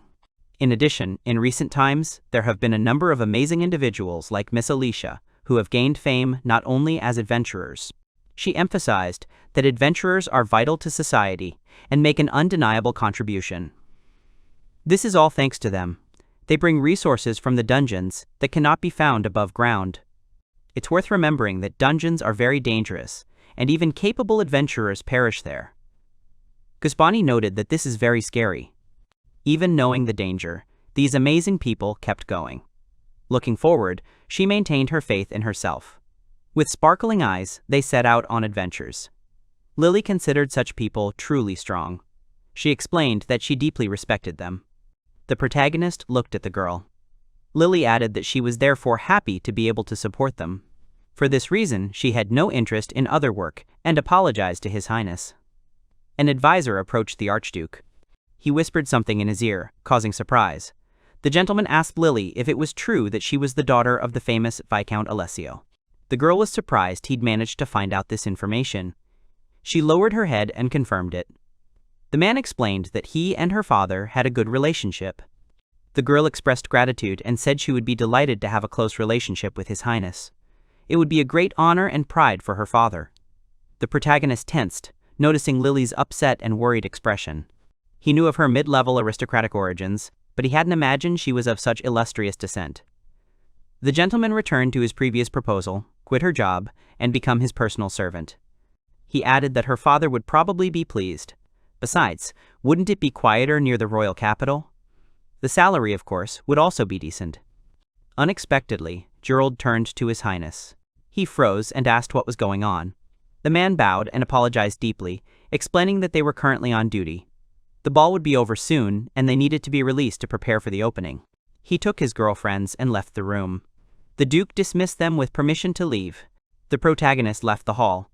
Georg watched and eavesdropped, noting the unexpectedness of the incident. The Archduke had indeed offered Lily the position of his secretary. The fact that he had power, due to his royal family, made this, in fact, a strange proposition. The small office was stuffy. Suzu sat in a chair. The hero asked Lily how she was feeling. She thanked him for his concern and for saving her. The man explained that she was his subordinate, and if his subordinates got into trouble, it was his duty to help them out. The girl named the guild leader. She asked if she could ask him for one more favor. She always got much more help from him, and this would be too impertinent. Lily decided to share her request. Alicia suddenly declared that she would never agree to this. She blushed. The other heroes ate, confused. The girl screamed that she couldn't take Girolamo. They had to work together. Lily turned to Alice, asking if they should secretly take the leader away. She mentioned that they had even danced with him at the ball and kissed. Suzu noted that she was hearing this for the first time, and that after Lily, it was her turn. The protagonist announced that they were going to visit Lily's house. Besides, her real family was still in the capital. He was a little nervous, being her boss, but he had to help Lily with her affairs. She was smiling and had already informed them. She was planning to visit him with her lover. The girls' mouths dropped open in surprise. Lily was overjoyed to be able to introduce her beloved. The heroes quickly arrived in the capital, at the Crystal Palace. The city streets were bustling with life, with large carts moving along narrow passages. Lily confirmed the guildmaster's words. She found herself right there, at her parents' house. The mansion sparkled and dazzled with its luxury. Girold noted that the girl looked like a true lady. She laughed, noting that it was difficult to impress the guild leader. He explained that it was something else. Such a huge mansion felt awkwardly close. They were almost there, and they had to hold on. The girl grabbed the man's hand. Girolamo was to play the role of her boyfriend. They recalled the details of their conversation in the carriage. Lily had insistently wanted him, as her chosen one, to meet her parents. The girl nodded, explaining that her parents wanted her to marry. If they found out she had a boyfriend, they'd back off. Besides, it was a royal offer. It was about becoming their secretaries. This meant Prince Gaspard was serious. Lily believed it was only a matter of time before her parents retired. So, they had to act first. They decided to demonstrate their love and prove their feelings. The protagonist understood everything. Lily wanted to win her parents over to her side. Could the nobles defy the royal family? The girl explained that no, but it was the only solution she could think of. She begged the boy to help. He realized there was no point in arguing. Frankly, he didn't like it. However, if you consider it a rehearsal for his future relationship with Alicia, it made sense. He nodded. Suddenly, the man's stomach churned and he began to fidget. The girl asked him to be patient. At that moment, the nymph addressed them and Lily turned around. The nymph was delighted to see her. The hero asked Lily if she was her sister, remarking on her beauty. The girl explained that she was her mother. The mother was confused as to who was standing next to her daughter. The main character cleared his throat. He said quietly, but clearly, that he was pleased to meet her. He introduced himself as Girold. The mother groaned and became frightened. The woman suddenly fell to the ground. Lily ran up, asking if everything was okay. Then she asked her mother what she was doing next to this horrible man. The hero was stunned by these words. The girl explained that she wanted to introduce them. She introduced the guy as her boyfriend, Girold. The mother asked again, not understanding who it was. Lily confirmed it, and foam began to come out of her mother's mouth. The girl didn't understand what was happening. They moved indoors. Her mother screamed that Lily was insane. She couldn't explain her connection to a man so easily capable of murder. The girl screamed emotionally, beside herself with rage. Lily asked her mother to calm down. Her father also asked his wife to sit down. He apologized to the man for his wife's rudeness. Girold, trembling, said it was nothing. Lily's father wanted to see the guest's face. The protagonist revealed that he was Vicante Alessio, and that there was no need, as his face was too stern. Lily's father suggested that he smile a little to calm his wife down. The man tried. He lifted the corners of his lips only slightly, and his expression became even more terrifying. The man realized it was practically impossible. Lily asked her father not to laugh. She said Girold was just a little nervous. Now the hero didn't feel bored by such treatment. Everyone was afraid of his face, which spoiled the atmosphere. Until recently, this had been a common occurrence in the guild. Lily's words seemed to resolve the tension. The father may have begun to wonder if this might truly be his daughter's chosen one. Lily explained that Girold was her boss, the head of the guild, completely absorbed in his work. The man insisted their relationship was serious. He came to ask his parents not to bring up Lily's matchmaking again. His father seemed to understand. However, the mother cried out, accusing them of abusing their position. She believed they were manipulating their young daughter for their own ends, be it money or property. Suddenly, Lily screamed, jumped up, and demanded that her parents stop. She declared her seriousness and pointed at Girolamo, declaring that she wanted his child. The protagonist rushed to calm her down. The girl's mother collapsed, unable to do anything. The father turned to his daughter, asking her not to say such a thing, as her mother had become ill again. He apologized, but noted that he thought Girold and he were the same age. The boy cleared his throat and announced that he had turned 40. He discussed old age and the illnesses that come with it. If his daughter decides to remarry, what will their ages be then? Will he be able to protect both his daughter and the unborn child and raise them, given his age? Lily's father explained that there would be no objections if he answered seriously. The hero added that, based on his past life, he could live comfortably for at least another 60 years, and he had nothing to object to. He then turned to them, saying that although they were aristocrats, they were still middle class. Once they left the mansion, everything would go to their male relatives. He wanted his daughter to marry into a family where she would not have to worry about her life. That is, into a family of higher status. Lily looked sad. Girold looked into her eyes. He understood her concern for her well-being. However, he asked, could they respect the person's own opinion? From the boss's perspective, he could only confirm that Lily was enthusiastic as a member of the Adventurers Guild. He asked them to temporarily put aside any talk of matchmaking and marriage, suggesting they take a closer look. A negative voice rang out. The mother declared that they needed a matchmaker, as the girl's beauty period was too short. The man was surprised that an elf was speaking. He praised the girl for her beauty. The woman blushed and expressed outrage at his behavior. She believed he was not only using his daughter, but also choosing her as his target. It seemed to her that all adventurers were savages, and she would not allow her daughter to work in such a place. She had to leave there. The father said they understood Lily's wishes. He lit another cigarette and explained that they couldn't recognize Girolamo after what they had learned. This was the eternal dilemma of the nobility. This was the answer the protagonist received after a conversation with his parents. The girl walked down the hallway. She thanked the protagonist for saying so many nice things about her. The boy cleared his throat and replied that it was true. He apologized for his chatter. Lily explained that her parents had always been rude. Girold understood her decision. It was better to become an adventurer than to remain part of the family. That was quite bold. He didn't want people who didn't know anything to insult him. On the other hand, the hero himself wasn't very well versed in the intricacies of aristocracy. Lily understood everything. She took his hand. The girl said that they were better off together. Now they were a couple. The hero didn't understand where she was leading him. Lily showed him her room. She explained that they needed to wait a little while she unpacked. The guy agreed. He was looking at the photographs. One photo showed Lily with Suzu. Lily seemed mischievous as a child. The hero became curious about her relationship with Suzu. He took a closer look at the photo. There was a book of heroic deeds. The girl said she hadn't taken it from the house. It turned out to be a book of jokes about old adventurers. Girold had never seen anything like it. He noted that the book was old and unlikely to be in good condition. The hero apologized, but they allowed him to read it since Lily herself was a singer. She reread the book several times. The adventurers she read about became the starting point of her journey. I was particularly impressed by the story of a nameless old adventurer who constantly challenged the dungeon in the City of Towers. The girl asked if the protagonist knew about this. It was about 100 years ago. It was the highest record in the dungeon. Adventurers often retired. Most of them settled for a second life. But not this man. He spent his entire life seeking adventure and was destined to become famous. However, he never returned. This was Girold. The girl burst into tears as she read. She couldn't believe such a determined person existed. Then, a strong desire arose in her. Immediately after being forgiven, she began fighting Suzu. She didn't immediately become an adventurer, choosing the path of a philosopher instead.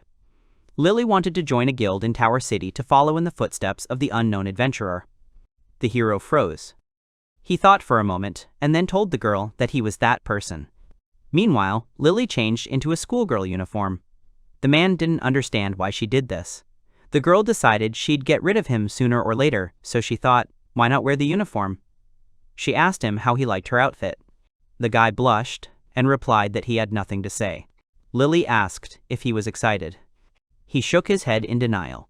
He only asked if female students were required to wear skirts. He was about to say something, but Lily interrupted him. She noted that Girold didn't seem to have any particular preferences in clothing, so she decided to change. The protagonist asked her not to change in his presence. But the girl explained that she had done so many times around him and simply wanted to reminisce about the good old days. She asked the guy to close his eyes.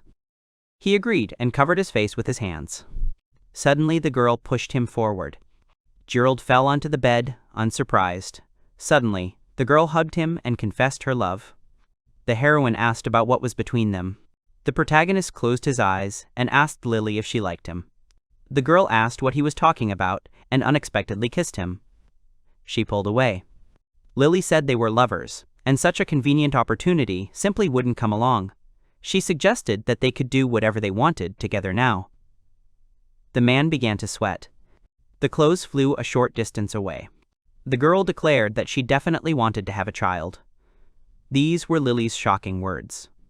Lily asked the guy what he thought about her figure.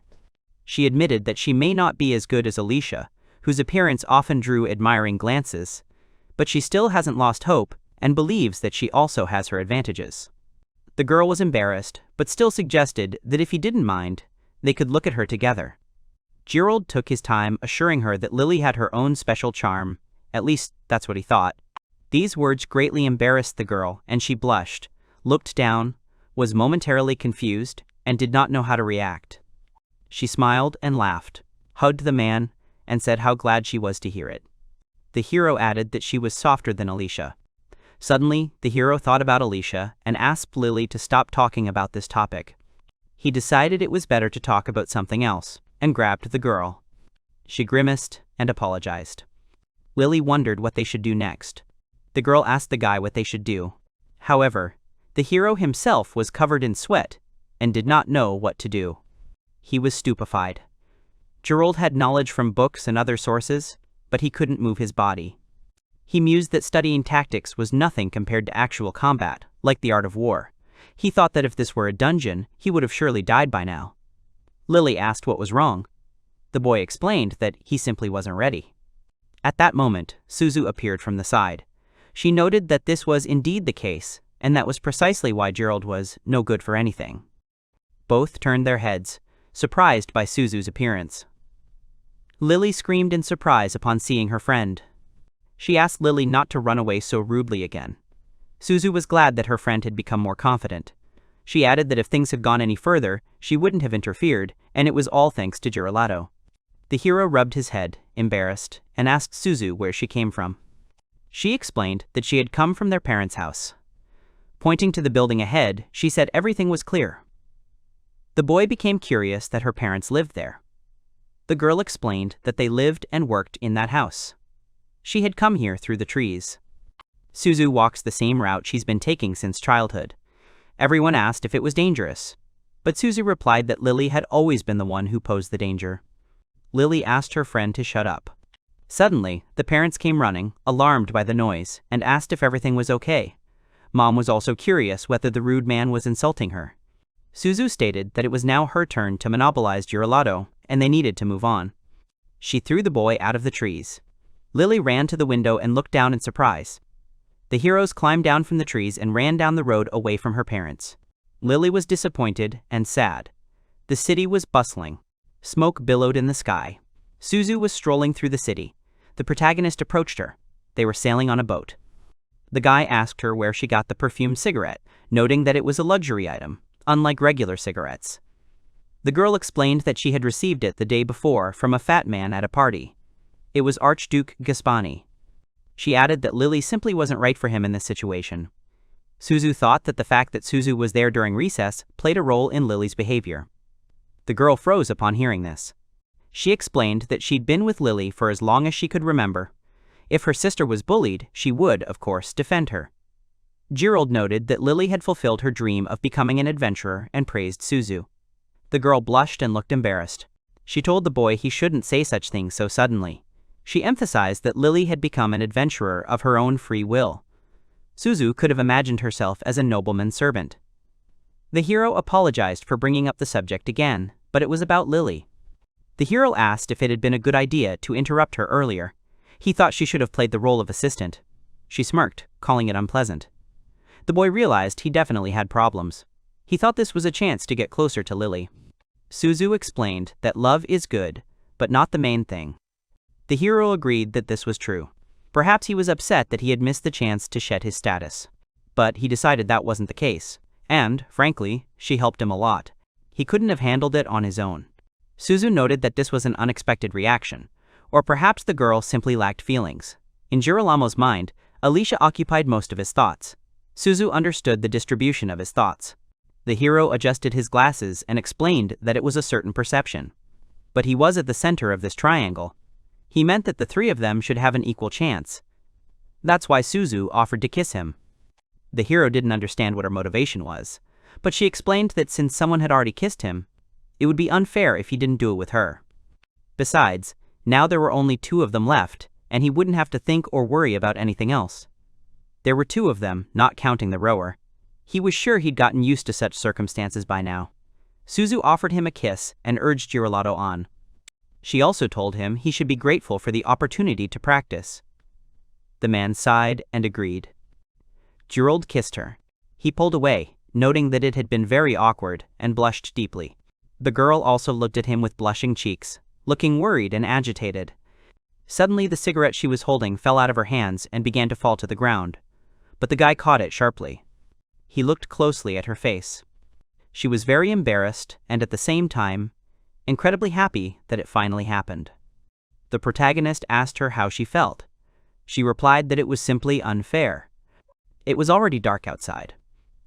In the luxurious house, the conversation was about Alicia spending the morning shopping for Suzu and the afternoon exploring the city alone. She was curious about what the others were doing. Lily explained that everything had gone as usual. Suzu nodded in agreement. This seemed odd. She asked Girolamo if he knew what the others had been up to. Lily explained that she was simply introducing Girolamo to his parents, but Suzu interrupted. The girl explained that she had a date in town and they had kissed. Alicia exclaimed that they were doing this without her knowledge, and she should have stayed with Suzu. She wanted a date, too. The man said he had to leave the capital the following afternoon, and they all went together. Alicia exclaimed that he was changing the subject. The girl was upset and remarked that she wouldn't disturb him this time. It was dark at night, and the moon was shining in the sky. The room was dark, and the guy opened the window for some ventilation. He looked out onto the street, pondering what was happening. He lit a cigarette and noted that these had been tense days, the only days in the capital. He remembered all the events, all the kisses. He remembered Alicia being angry with him, and it was true. He could have rejected them both, but he couldn't. He didn't understand what it meant to fall in love. He didn't know if he could treat these feelings carelessly. Remembering their expressions, and even more, he was suddenly called out. He realized it was unsafe to stand there. It was Alicia. She stood on the balcony and greeted the hero. The man wondered if this wasn't too bold for a simple greeting. The girl explained that Lily and Suzu hadn't known about it, so it was worth it. The girl hugged the guy, and he said her name. Suddenly, a sharp pain shot through him. The girl hugged him so tightly that Girold began to struggle, saying it hurt. The girl explained that this was punishment for him spending time with other girls without telling her. He apologized. He was still feeling sick. He explained that Alicia was his number one, and there was no doubt about it. The girl suddenly let him go. The hero thanked her and said that, if possible, he would like her to give him a chance to atone for his guilt. He extended his hand, but the girl stopped him, saying she wouldn't let him just kiss her. The guy didn't understand her words. Suddenly the girl looked away and the man's nose started bleeding. Girold was shocked by the girl's appearance. Alicia was flushed and embarrassed.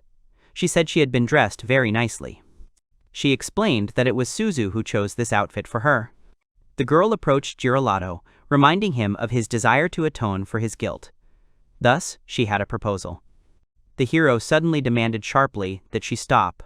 The girl didn't understand his reaction. The guy froze, unable to respond. He soon apologized, explaining that too many forgotten moments had happened in his life today. He added that if he didn't calm down now, his heart would pound. Late that night in a large mansion, Girold poured himself a glass of water and sighed heavily. He heard a voice telling him to calm down. However, he was anything but calm. The girl on the bed was showing him her clothes, telling him they looked unusual. He asked her what was wrong as she was acting too aggressively towards him, but she replied that it was all his fault. He didn't understand her, she added, adding that he wasn't making any advances toward her at all. Therefore, she was plagued by doubts about whether he wanted to contact her. On the day she was courting him, she was in a good mood. She thought the relationship would develop quickly, that there were still stages of progress.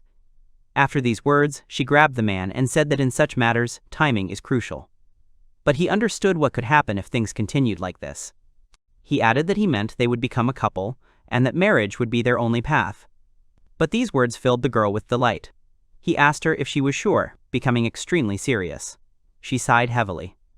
After that, she extended her hands to him and asked if he wanted her to say it. She could repeat it as much as she wanted. She was asking him to make her his wife. He noticed that she had said it very clearly, so she must understand everything. They couldn't go this far and then turn back. The girl agreed with him. Looking at her, he thought it was the first time he'd done this, given his past life. He wasn't ready for this, but he was finally beginning to organize his thoughts. Just as he was about to, there was a sudden loud knock at the door. The girl behind the door asked if he was inside. She urged him to open the door, but Alicia was against it. He hesitated, and Lily suddenly shouted that Suzu had been kidnapped by unknown persons. Girold felt sorry, but there was nothing he could do. He opened the door and asked the girl to calm down and tell him more about the situation. She started to tell him, but then stopped. She was surprised when Alicia left the room, so she asked why she was in his room and why she was dressed like that. Alicia didn't answer and asked what was wrong with Suzu. The girl became distracted and said they were walking in the city and talking to her on the street. Then she went to a grocery store to buy some groceries, and when she returned, she was met with a shocking sight. The men grabbed the girl on their backs and placed her in a horse-drawn cart. After a while, they arrived at the scene and the girl reported that it had happened here. She wondered what they should do. The man smelled a scent. It was Suzu's fragrant herb, a substance forbidden for open trade in the Adventurers Guild. A sleeping potion obtained from a specific creature in the dungeon. Alicia suggested they split up. But the man told her she would go with him. He told Lily to use the hotel phone to call the security guards and tell them what was happening, then to stay in her room. She wanted to go too, but he was against it. He replied that Suzu was an adventurer and had failed, so he didn't think she could handle them. She reluctantly agreed. As he left, he asked them to leave it to them. Alicia added that they would do everything in their power to save her. Lily asked them again to try. The protagonist and Alicia fled through the city. They sensed the girl's perfume. Alicia said she didn't think King's Landing was as safe as it seemed. She feared there might have been an attempt on Miss Lily's life. He was surprised by her words, and she replied that Lily was the daughter of a middle-class nobleman and had been noticed at a recent party by the Grand Duke Gasparni, a member of the royal family. She had been asked to serve him. She refused at first, but he's royalty, so it's no surprise they're trying to kidnap her. But they don't know for sure it was him. And the people who attempted her assassination apparently didn't know what she looked like.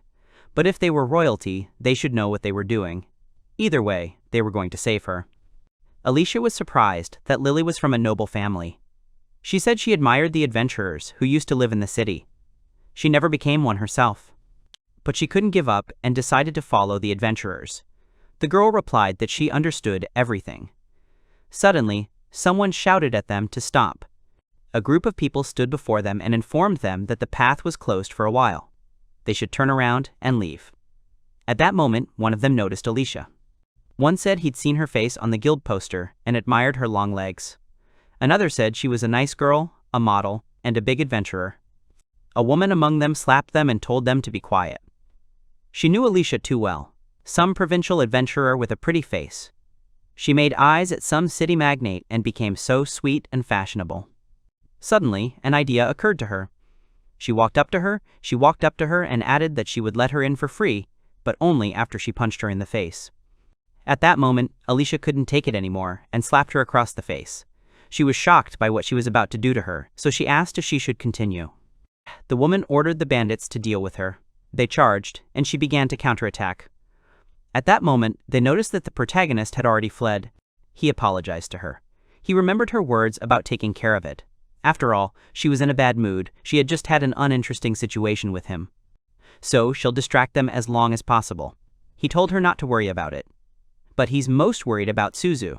At that moment, she was lying unconscious on the table, and someone was shouting that it wasn't the same one.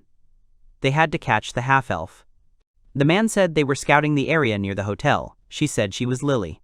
The man in the cloak ordered them to leave and cover their tracks. He thought about handing her over to the Archduke, who was simply obsessed with her. He thought he'd be remembered and promoted after that. He slammed the boxes on the floor in irritation. He felt sorry for her. She had already awakened from the slumber of a powerful sleeping potion. He wondered how resilient the dwarves were. She said her help was on the way. He replied that they had very good people working with them. They had taken precautions, but they couldn't stay here long. But he would have time to check it out. He pulled out a small bottle. This potion is made from the same kind of monster as the sleeping one, only from a much rarer specimen. He dropped it into the girl's mouth. It's very valuable and must be sold to the Archduke along with Lily. At that moment, the girl's entire body began to shake. He was amazed at the extraordinary effect just one drop had.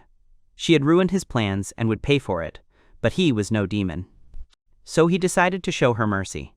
Afterward, he used his dagger to destroy her clothes. The woman screamed at them not to let her push them back. The men charged, saying she was very beautiful and would be careful with her, but they couldn't resist the leader's will. Alicia kicked him and apologized. He flew back several meters, but the others also rushed to attack. She deftly parried all the blows, attacking back. Suddenly, a brute appeared behind her. But she knocked him back with one blow. The others were shocked by this, but the leader shouted at them not to be afraid and to do it. Suddenly, a girl called out to her.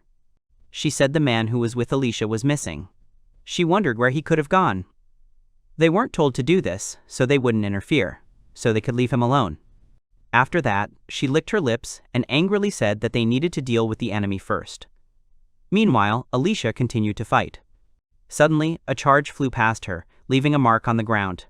The leader said she didn't like her unkempt appearance. She thought she should do her a favor. Then she charged, screaming her name. She used a darkness cleansing strike, causing various vortexes of energy to form around her, aimed directly at Alicia. She managed to dodge, but her clothes were torn. Seeing her underwear, the leader began screaming that this was utterly shameless. Meanwhile, Alicia deftly found herself and jumped on the girl, who fell to the ground, exhausted. Her assistant called out to her in fear. Alicia said she couldn't believe she was stuck here. She apologized to the protagonist for it. Now, they had to rescue Suzu, who was locked in with the masked kidnapper. A good adventurer knows how to navigate a dungeon, but it's not every day he finds himself at a desolate crossroads like this one. So he now offers the girl some fun, something he's never done before with someone like her. But he couldn't do anything, because at that moment the main character appeared and jumped right on his head, causing him to hit his face on the floor. The man looked closely at the girl, trying to figure out if everything was okay. Meanwhile, she lay on the table, shaking. He realized it was just in time. He was pleased and thanked her for leaving a trail of perfume. There were cigarette butts lying on the bench in front of the entrance. He suspects she may have slipped some of the strong-smelling herb into the kidnapper's pocket. He's impressed by how she managed it and suggests they get to work. Meanwhile, the girl quickly grabbed him and threw him onto the table.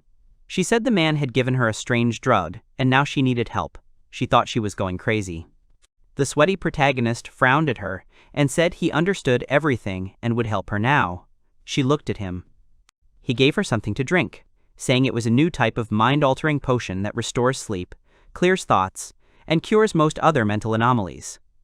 It's a combination of rare herbal remedies from Dungeons and Monsters. Its effectiveness has been confirmed by their development department, so she needn't worry. There's just one problem. It hasn't received the appropriate accreditation yet. The girl began foaming at the mouth, and he added that it was obviously excruciating, but it looked like it could be endured by an adventurer. Then he asked how she was feeling. She began coughing, and he began to examine the kidnapper closely. It was the young nobleman who had greeted Alicia yesterday. He thought his name was Rudolph. He wondered what the man was trying to do. Perhaps he acted independently, or on orders from above. In any case, dealing with the nobleman was no good. They needed to leave quickly. After that, he picked up the girl and jumped out the window. A worried Lily greeted them at the estate. The protagonist said Suzu was a bit careless, so she was kidnapped. She added that she saw an opportunity and beat them all. Alicia remarked that she was truly strong. Suzu added that she just wanted to show her courage. Maybe the girl was now worried about her, but everything was fine. Lily replied that she didn't believe it. Lily asked Alicia why her clothes were so torn. She replied that it was an accident. She also noticed that the clothes were different from the ones she'd been wearing when she left. Alicia replied that she'd borrowed the clothes and would return them later, meaning she'd bought them along the way. The protagonist apologized, saying they'd have to take the bath and sweat it out. They had to leave King's Landing on the first train of the morning, so they needed to go to bed early. Everyone made excuses to go to their room, leaving her alone. Girold sighed and said they'd managed to hide everything. Suzu added that they didn't have to worry about Lily anymore. However, Alicia didn't believe it. She added that the protagonist could take a bath with Alice as a reward. But he was outraged by her words and apologized to her, suggesting they postpone the gondola excursion. She replied that she understood. She'd had enough of King's Landing. It was pouring rain outside. 2 weeks after returning from King's Landing, the rainy season had begun. There were very few people on the streets. At the cafe, Lily asked a man if he liked the dessert. He replied that they weren't stopping work. She was interviewing a guild official. He also noticed that she hadn't been looking well lately. It had been like this since returning from King's Landing. She had been restless for the past few days, so he wondered what had happened. She replied that she thought she was working as usual. But she received a letter from her parents, in which they expressed the opinion that they wanted her to become the Archduke's secretary.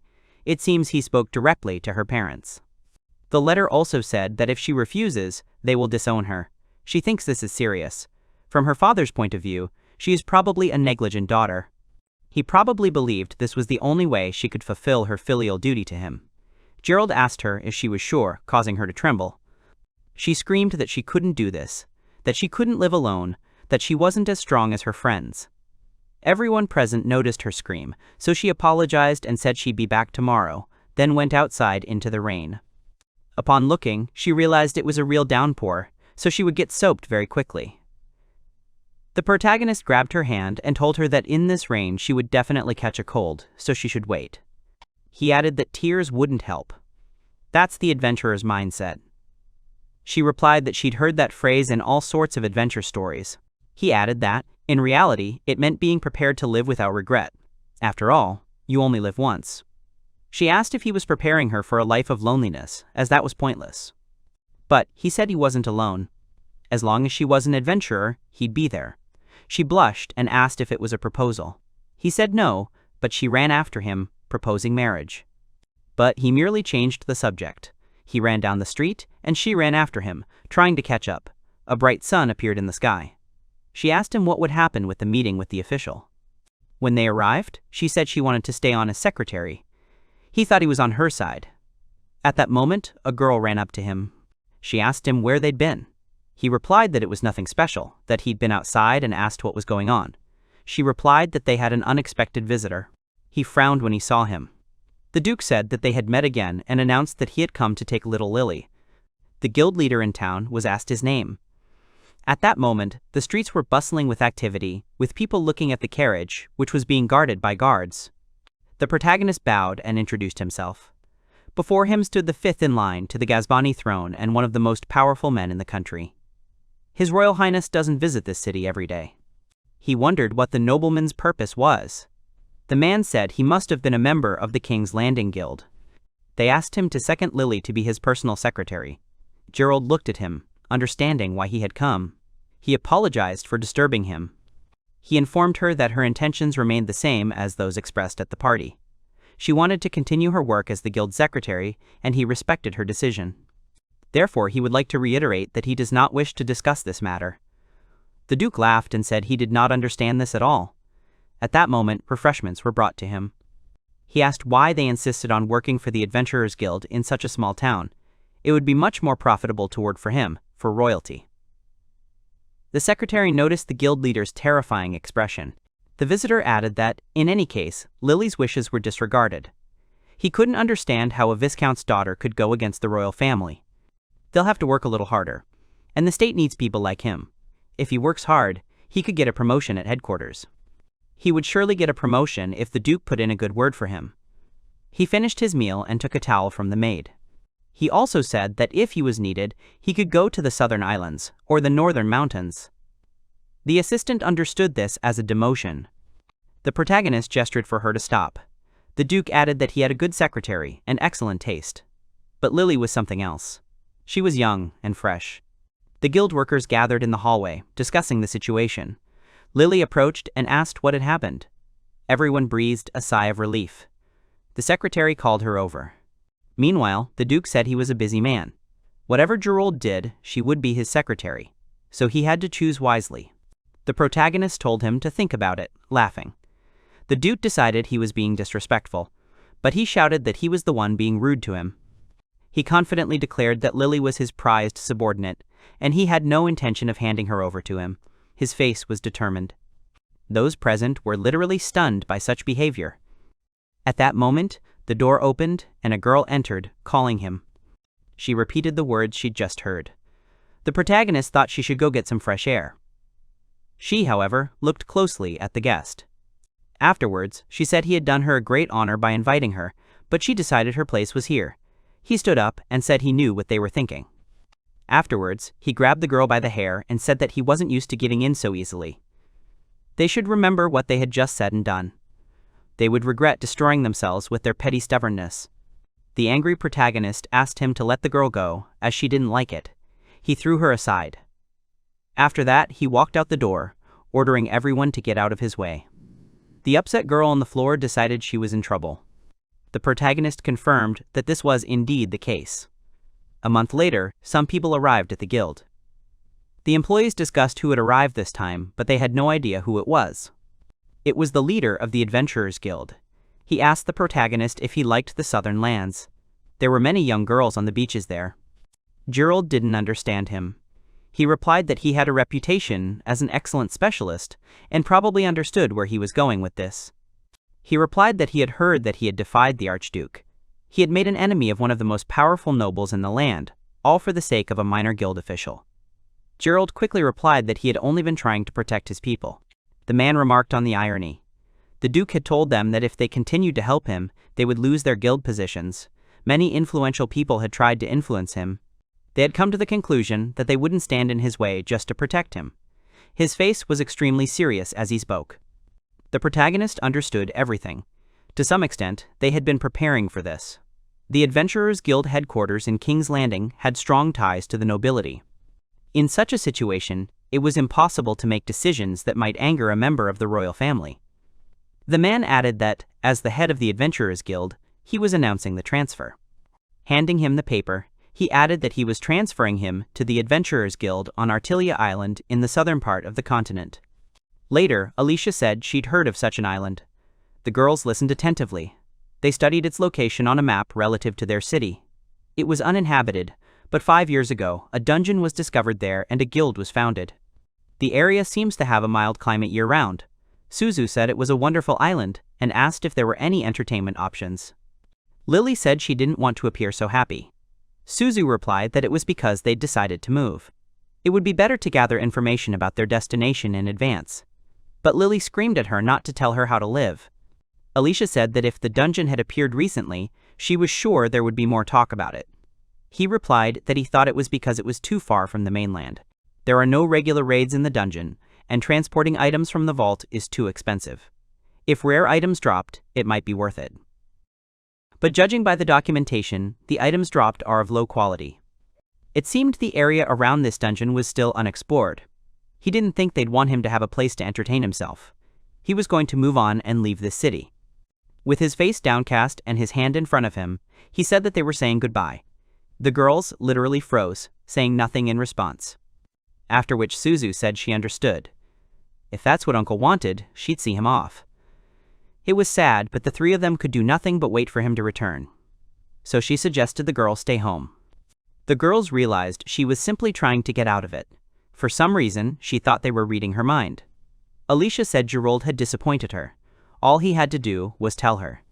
He should have simply asked if she wanted to go with him to the southern islands. The man looked embarrassed at first, then turned away, saying he couldn't say that. Lily screamed that she was going too. It was her fault he'd been sent there. So she was taking responsibility and marrying him. The girls looked at her in confusion. Suzu said that, as they clung to each other that rainy day, he told her he would always be there for her. Girold replied that he didn't know if that was the right thing to say. Alicia questioned his words. The man sheepishly replied that it was just work, prompting Lily to ask if he meant it was strictly business. She then suddenly tripped, and the man caught her, asking if she would go with him to the countryside. She didn't have to become his wife to go with him. She blushed and replied that it wasn't necessary. Meanwhile, Suzu interrupted their embrace, asking what they were talking about. Alicia came up behind him and said she was his fiancée, or whatever she was to him, she would follow him even to hell.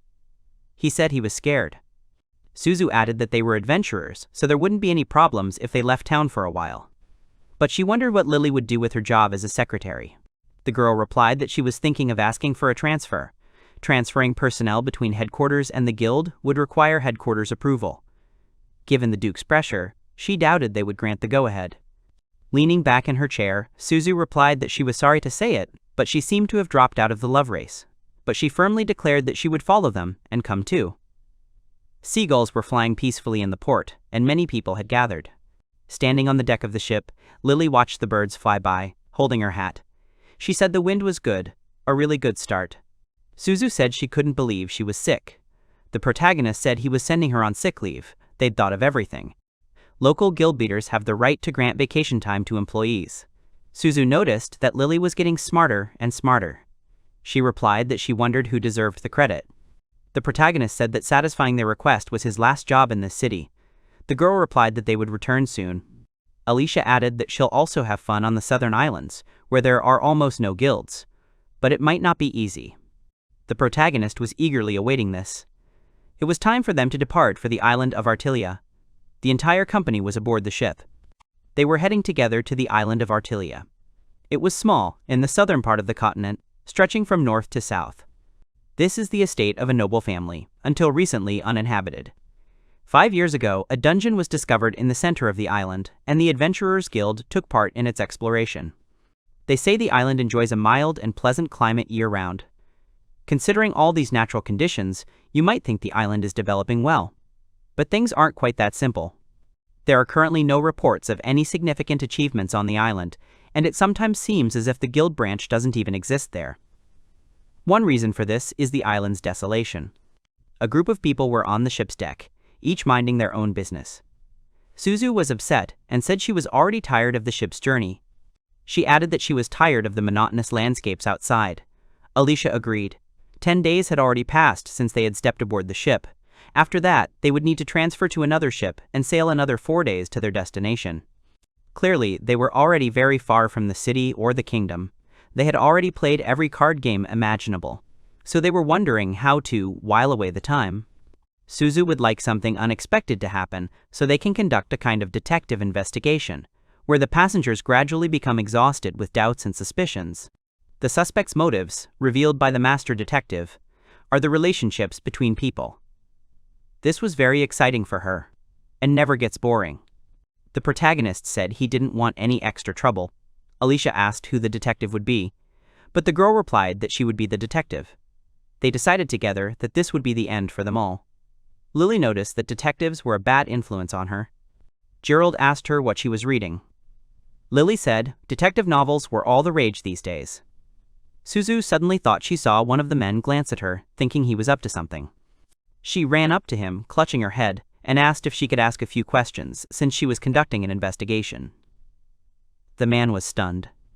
Lilia dragged her along, saying she was so bored she'd started imagining herself a detective. She apologized to the man, but they were stopped. The protagonist asked to see the man. He hoped they could talk directly, and asked if he agreed with him. The man adjusted his cap, while the girls were perplexed. Alicia noticed he'd been following them for a long time, photographing and eavesdropping. The protagonist added that they didn't feel threatened, so they continued to hover around them. Suzu was outraged that he was taking on the role of detective. He offered to introduce himself, although he could skip this prelude if he wished. The man said they had insulted the Grand Duke. He introduced himself as Hatton. He worked as a reporter for a small magazine. He was pleased to meet them. The girls found him suspicious. He laughed and confirmed their words. It was just a routine job, where he collected gossip that people found interesting and then wrote about it. The protagonist didn't think they would find him interesting as a topic for an article. The journalist thought otherwise. There are many who dislike the Duke, and now someone brave enough to antagonize him has appeared. Girold said he doesn't like the way some people are sneaking around. So there's no need to cover the story with bias. They have nothing to hide. The reporter thanked her for her cooperation and asked if he could write a photo from close up. Alicia asked if he would come with them. He confirmed her words. He also added that such a beautiful woman as she was another reason to take a photo. The heroine makes a splash at a party in King's Landing, then runs off to an island with a middle-aged man. It would be a sensation. The girl responded that it was offensive. He then offered to take a photo for the article. The girls immediately gathered around the main character. The reporter asked him to change his expression, asking what face he used when he contradicted the Duke. A simple smile would suffice. He also noticed that Lily was very beautiful and envied him for having two such beauties. After that, he began asking him embarrassing questions, which left the girls extremely indignant. Without thinking, Suzu jumped on him, telling him he was getting on her nerves. She grabbed him, but he couldn't understand what was happening. She then twisted his neck, suggesting he rest. She then jumped off, and he fell to the floor. She said she had strangled him. Looking at him closely, she wondered if she'd overdone it. For a while, she'd considered herself a great detective, but she turned out to be a criminal. The protagonist told her not to worry. They'd just gotten lucky. But after that, they should stop joking, because they don't know what's wrong with this man. The girl screamed that she couldn't stand him because he thought ill of Girolamo. Alicia said she didn't like it when people spoke badly of him, but if it was true, she didn't mind. She added that she didn't care what order it was in. As long as he respected his wife, nothing else mattered. After this, the girls began arguing among themselves, trying to figure out who was who to the protagonist. He thought it was just aristocratic pretensions. He didn't need anything like that. But suddenly he wondered what might be going on between them. He was brought out of his thoughts by a hand that grabbed his shoulder. Frightened, he asked the sailor how he could help. He said he heard a loud noise and went to investigate, wondering why the man was lying on the floor. Suzu replied that he was feeling unwell because of the curse and wanted to go home. As she tied him up, she added that she wanted him taken back to the port where he'd come from. He didn't understand why she was doing this. She added that she thought the curse wouldn't lift for another day or two. It would be better to put it in a warehouse or somewhere else. The protagonist handed him the money and said he'd need it for the return trip. The man counted the money and said he would make sure he returned home. They conversed among themselves and realized they were now accomplices. Meanwhile, the ship approached the city. They transferred to another vessel, which told them that boats usually didn't sail to the island. The only people who tried to reach the island were merchants who brought supplies once a month. It had been a long time since anyone other than merchants had ever arrived. A group of people disembarked at the pier, looking around. The protagonist said he thought it was hard to expect civilized life on this island. At that moment, a girl ran up to them, asking who they were. They thought she was from the guild on the island. The girl was clumsy and tripped over rocks several times along the way. The man decided to help her up. He confirmed where they came from, and she greeted them. Afterward, she fell to the ground again, seeing his face. She had long ears. He realized it was a beastman, the kind you rarely see in King's Landing or the city. The girl, worried about her, stood up and explained that she fell at least 100 times a day. She introduced herself as Roche, the island's guild leader. Suzu remarked that even someone so clumsy could join the guild. She replied that, in fact, she was the only member, so she had become the leader under duress. From now on, he will serve as his deputy. He extended his hand and said that it was just an introduction. She replied that a leader should have self-respect, but he didn't understand. Afterwards, he asked why she was dressed like that, since it wasn't a uniform. She explained that it was too hot on the island in regular clothes, so it was easier to stay like this, and asked if she needed to change. The man cleared his throat and sheepishly replied that she could stay like that. It was fine. It was hot. Behind him, the girls looked at him, angry. Alicia said they needed to show off more, and Lily decided to dress more revealingly too. Suzu agreed. Girold asked them to be quieter. Roche asked who they were. The girls introduced themselves. Lily said she worked as a guild secret agent in the city. She hoped to contribute to the island's guild's development. Roche was delighted to be colleagues and looked forward to working together. Girold wondered if he hadn't officially resigned. Roche said their situation might have been a bit cramped. They asked her to take them on a short tour of the island, which they agreed to. As they walked along the path, they looked around carefully. Lily noticed she couldn't see anyone. The protagonist said he thought there were about 100 residents here. Roche replied that there were currently fewer than 50, most of them fishermen, so they could be at sea right now. He realized that was fewer than the report indicated. Alicia wondered why no one went into the dungeon, adventurers for example. They told her they only had one at the moment. This left everyone perplexed. They arrived at a dilapidated house where the girl announced they had arrived at the island's Adventurers Guild. Everyone literally froze in shock. Lily asked if she worked there. Alicia remarked that it was enough for one person. Suddenly, they began to miss their city. Next, they arrived at the island's dungeon. Alicia realized the guild had been built next to it, which they decided was more convenient. Girold remarked that he'd like to see what was inside right away. Roche asked if they were going today. She offered to first take him to the building where they would be staying. They must be tired from the journey, so it was best to get some rest. The girls looked at the building and realized it too was in disrepair. Suzu didn't think it was much different from the guild. Lily wondered if she could live here. However, they arrived at a well-built mansion with several floors. Roche said it was the largest building on the island, a real mansion. Lily remarked that it looked very different from the guild.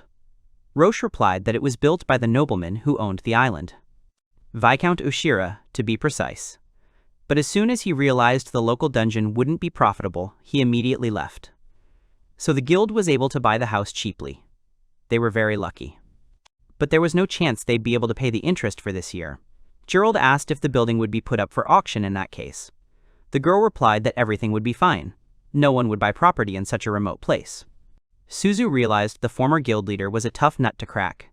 The financial situation was dire, to say the least. What was the point of an adventurer's guild if there was only one adventurer? But as long as there was a dungeon, there had to be a guild. A man came out and asked if they were the guild's new workers. He carried all their belongings from the beach inside.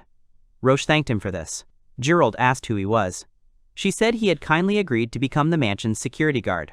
He introduced himself as GN.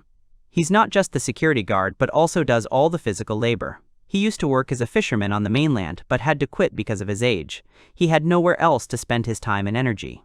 So he came here. The men greeted each other. The protagonist thought this old man was better than the 7 young men. He sensed a kindred spirit in him, and his face didn't intimidate him. Suzu became intrigued by the atmosphere between them.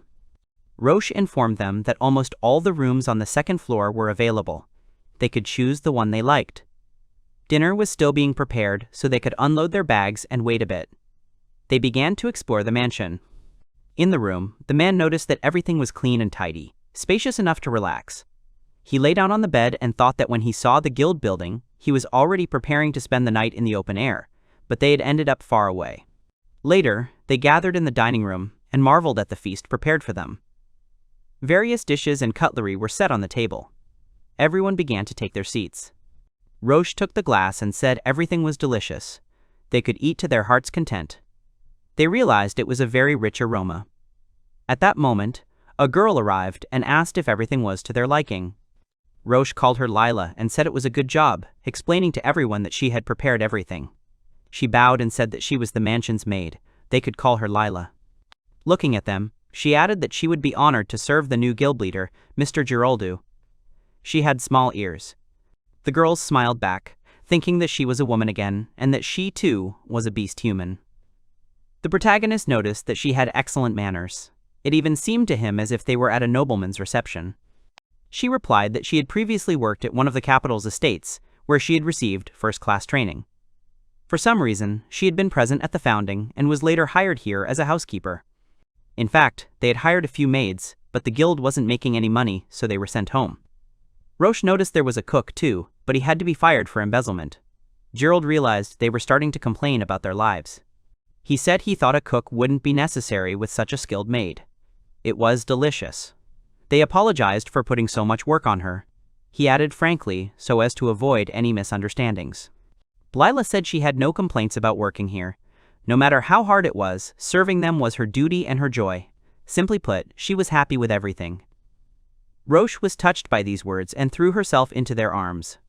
However, she couldn't catch it, falling to the floor. The protagonist, taking a sip from his glass, said that now they, too, needed to show their enthusiasm.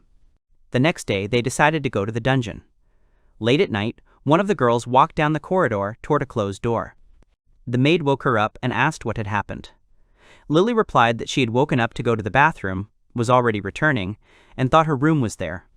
Lila replied that it wasn't so, that was Mr. Girolamo's room, and hers was at the other end. Suddenly, she was told it was a wonderful piece of work. Alicia stood before her, looking at her tensely. She remembered her name and asked her to move away from the door, as she was about to begin a new battle with the master. Everyone literally froze in place. Lila asked again what it was. She couldn't let her do bad things. Alicia sheepishly replied that they were going to play cards or something like that. The maid said she thought such a lady could come up with a better excuse, which greatly embarrassed her. Suzu said they were all useless. Those two were the weakest of the 4 heavenly queens who loved their uncle. After this, she rushed forward at the girls, saying that she could not be stopped. However, the maid grabbed her and threw her over her shoulder. The girl fell to the floor and screamed. Lily and Alicia were afraid for her and asked if she was okay. She replied that she wasn't in any pain. The maid noted that she didn't mean to brag, but she was also trained in self-defense. After that, she calmly added that she would ask them not to make any noise in this mansion or in the mansion. Suzu said that the maid was very strong. Standing up, she added that she still had to go. Lila couldn't understand where such determination came from. The girl replied that it was because her uncle was waiting for her. However, the other girls began to protest, saying he was waiting specifically for them. The maid remained confused, not understanding who they were talking about. At that moment, the protagonist left. He adjusted his glasses and said irritably that they had to get up early tomorrow and should go to bed. They began discussing this among themselves, remembering that they had to go to the dungeon the next day. Lily confirmed that she, too, needed to get up and see them off. The protagonist didn't understand, as she, too, would be leaving with them tomorrow. They would all go on this foray into the dungeon together. This shocked her. The next day, as the dungeon was leaving, the protagonist asked if everyone had remembered the information about the dungeon. The girls replied that they'd gone through all the paperwork, top to bottom, because the cruise had been boring. Lily also added that she was completely prepared.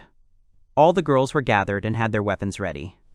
Lily also added that she would be a burden to them in the dungeon, so she asked them to at least let her carry her things. Suzu responded that she was being too serious. Alicia said she didn't need to worry so much. The difficulty level of this dungeon was fairly low, and they didn't have much to carry, but she insisted she wanted to be of assistance. The protagonist said that in that case, he would entrust her with the provisions. But her main task would be to verify the veracity of the records compiled about a year ago. He handed her a scroll. Afterwards, he asked if she could handle it, to which she happily replied yes. After that, they set out, walking one after the other through the dungeon. The man lit their way.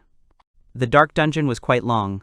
According to Roche, the only adventurer on the island was already somewhere in the dungeon. If so, since there are only 5 floors here, they'll meet soon. Suzu suddenly screamed, pointing her finger, indicating she could already see something. There was a huge slime ahead. She told her uncle it was his chance to see something unusual. She'd give in to it for a while, and then he'd save her. Although she'd never seen slimes that could do what she imagined. But Alicia didn't share her opinion, having destroyed the monster. Suzu was displeased that she didn't want to participate. Lily thought it was surprising. She hadn't even seen the girl draw her sword. She saw again how skilled she was. At that moment, giant worms emerged from the ground before them. Lila screamed, but Alicia deftly destroyed them. After that, she carefully adjusted her hair. Suzu asked her for help with the other monsters, but she replied that it was her problem. She said it couldn't be helped, after all, sometimes you have to show off, and she readied her daggers. She began quickly dispatching her opponents, much to Lily's admiration. They arrived at some kind of archway leading underground. The monsters were very weak. They were already on the 3rd floor. At this rate, they'd reached the end. Girold marveled at them. He suddenly noticed that Lisa was very tired and rubbing her forehead. So he suggested taking a break, since they were already way ahead of schedule. So far, everything was as it should be, a simple dungeon. It said average adventurers could do it in 3 hours. Even newbies could figure it out. There were no nasty types like goblins. After all, monsters with high intelligence are dangerous. They asked Lily what had happened. At that moment, she was crying and they couldn't understand why. The girl herself couldn't understand it either. Perhaps it was from joy. Exploring a dungeon with such powerful adventurers was like a dream come true. After a while, they arrived in a large hall. They carefully examined everything around them, gradually eliminating the monsters. While looking at the papers, Lily suddenly tripped and fell, screaming. The girls were frightened and asked what had happened to her. She replied that she was looking at the dungeon map, saw a mistake, tried to fix it, and tripped. The protagonist said he'd assigned her this job, but she needed to watch her surroundings too. Her health and safety were her top priority. The girl apologized with a serious expression, adding that she would be more careful in the future. The others looked at her. Alicia said that when something needed to be written down, she should speak up so they could ensure her safety. Lilia responded affirmatively. Girold said he'd see what happened next. Once they were done with the paperwork, they could come. Alicia asked what she wanted to fix. Lily said the two areas were mixed up, and the shortcut to their current location hadn't been mapped yet. The cartographer must be tired because the dungeon was too boring. The protagonist realized that taking her into the dungeon was the right decision, but he still pondered the strength of the monsters that would appear here. Suddenly, a rat pounced on him. The protagonist deftly dodged her, preventing her from hitting him. She eventually landed on the ground, and he continued to look around. This dungeon is on par with the first floor of the city's dungeon, if not lower. He thinks it could be said to be the simplest of them all, registered with the guild. But perhaps this very simplicity could be its defining characteristic. Suddenly, he saw an intriguing room with an open ceiling. He thought it was beautiful, but then he sensed a human presence and the scent of an animal. He wondered if something had happened to the adventurer. Peering behind a rock, he saw a girl swimming. She said it was rare to see people here, so she was scared. She asked if he was the guild leader who had arrived on the island yesterday. She was struck by his enthusiasm for exploring the dungeon.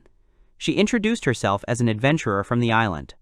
Her name was Christy, and she soaked in this spring almost every day. She asked if she was truly beautiful. The embarrassed man handed her a towel and suggested she get dressed first. She thanked him, but at that moment someone attacked him.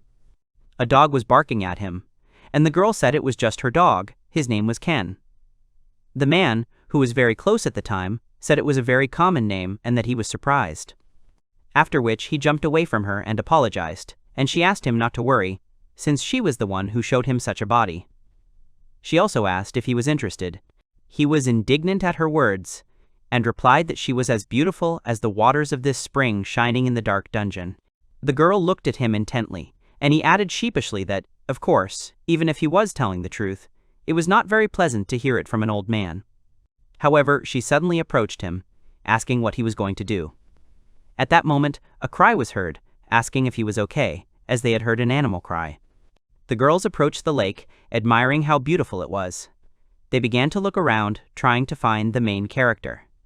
They saw him sitting on the ground, petting a dog. They realized it was a puppy. But Alicia didn't believe it, marveling at the dog in the dungeon. She was struck by how cute he was. They started petting him, telling him he was a good boy. Alicia had strange thoughts, but she didn't want them to come up with a weird soundtrack for her. Suzu asked if she was jealous, to which she replied that she wasn't at all.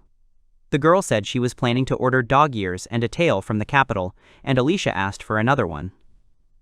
Suddenly, someone's voice said that the dog liked the boss.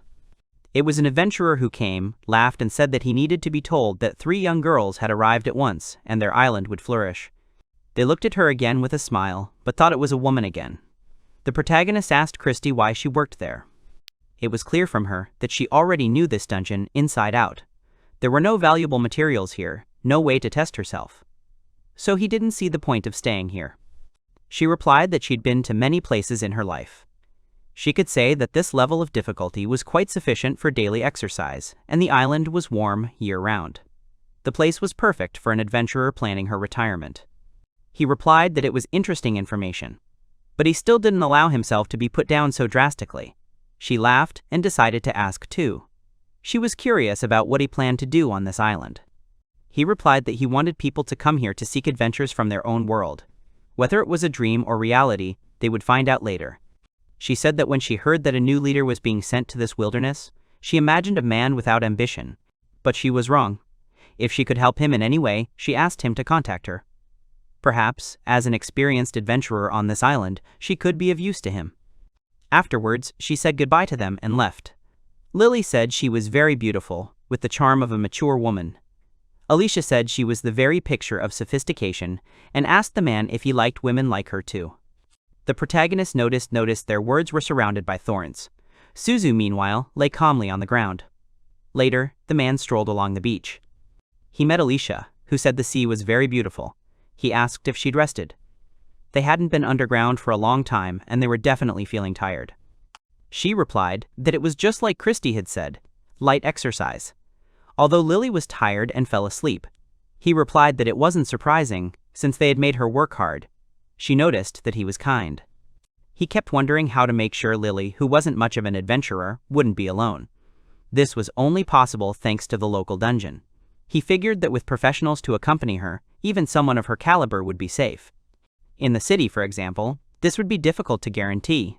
But there are no monsters here that inflict poison or other debuffs. Therefore, the likelihood of losing your life is extremely low. Thus, he became convinced that this dungeon could help those unaccustomed to adventure.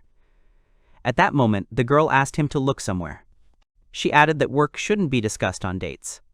He replied that actually he was there, exploring the island for work. They saw a hut standing right in the sea. There was a very wide, shallow area there. In that case, it would be possible to build houses without cutting down trees. Alicia suggested imagining how wonderful it would be to open your eyes in the morning and see the sea. So she suggests building a villa there and living together. The mansion is nice too, but a dangerous guard lives there. The man laughed and added that it really was wonderful to enjoy the sea view for as long as one lives. She remarked that doing this next to a beautiful companion was too good to be true, to which he replied. After that, she pulled herself closer to him. She said they had a wonderful vacation ahead of them, but he replied that there was still a lot of work to do. A man came out of the hut asking what had happened and who had come. He saw the chief, who asked if it was his house. He replied that he had built it well, making it so that a small boat could dock on the side. The protagonist asked if it was possible to build even more. The man replied that it was possible, of course, but we needed materials and labor. The protagonist suggested discussing it later, and he clarified what he was planning. After all, he also worked for the guild, so he reported to it. Girold said he was the head of the island's Adventurers Guild. After introducing himself, he proposed a meeting to discuss their work. First, their long-term goal will be, it may sound trivial, the development of the guild. And to achieve this, their first task is to establish the local dungeon as a beginner-friendly location. Since it has an extremely low difficulty level, it should become a place for equally weak adventurers to gain experience. They will position it as a dungeon ideal for an expedition for those just finishing their training. The low survival rate among newcomers is a long-standing problem. He, too, worked on a solution as a branch leader. But still, leading adventurers by the hand isn't the guild's job. Each of them wants to forge their own path. That's why this dungeon has no downsides. You can easily gain experience on the spot. You can test the strength of your bonds with your fellow trainees. Even if you fail completely, the chances of losing your life are minimal. You can try again, and when you succeed, you'll gain confidence in your abilities. He suggests this in part for various reasons. He'd seen countless young men who misjudged their own strength and disappeared. He'd also seen those who'd fallen into despair after losing a comrade. It was painful for an old man like him to watch. An adventurer doesn't necessarily have to strive for the end. Even taking small but steady steps can bring you closer to your dream. He learned this from experience. Roche asked him about his experience, but he'd said he was talking about his friend. Suzu replied that adventurers should live long and work hard for the guild. He replied that she'd misunderstood. Alicia agreed with his plan and was willing to act as a guide. Lily added that if they had such a guide, she thought the newcomers would be delighted. Suzu decided to join her. Such a simple dungeon lacks thrills, so she will add traps to increase the adrenaline a little. Lily noticed that her expression was too angry. Girold said that if she did this in another dungeon, it could become a serious hindrance, but as a training method, it might be suitable.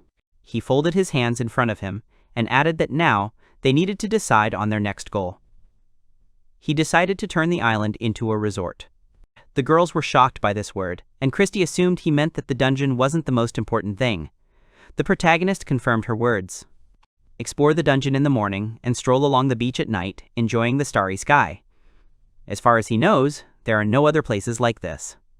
Retired adventurers, as well as active ones, tired of high-level dungeons.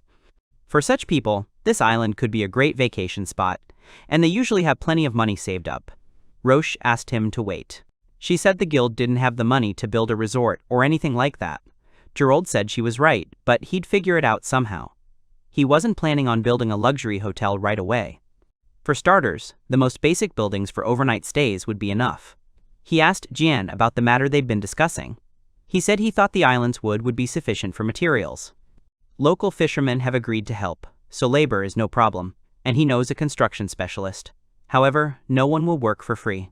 The protagonist stood up and announced that he'd decided what they'd do first.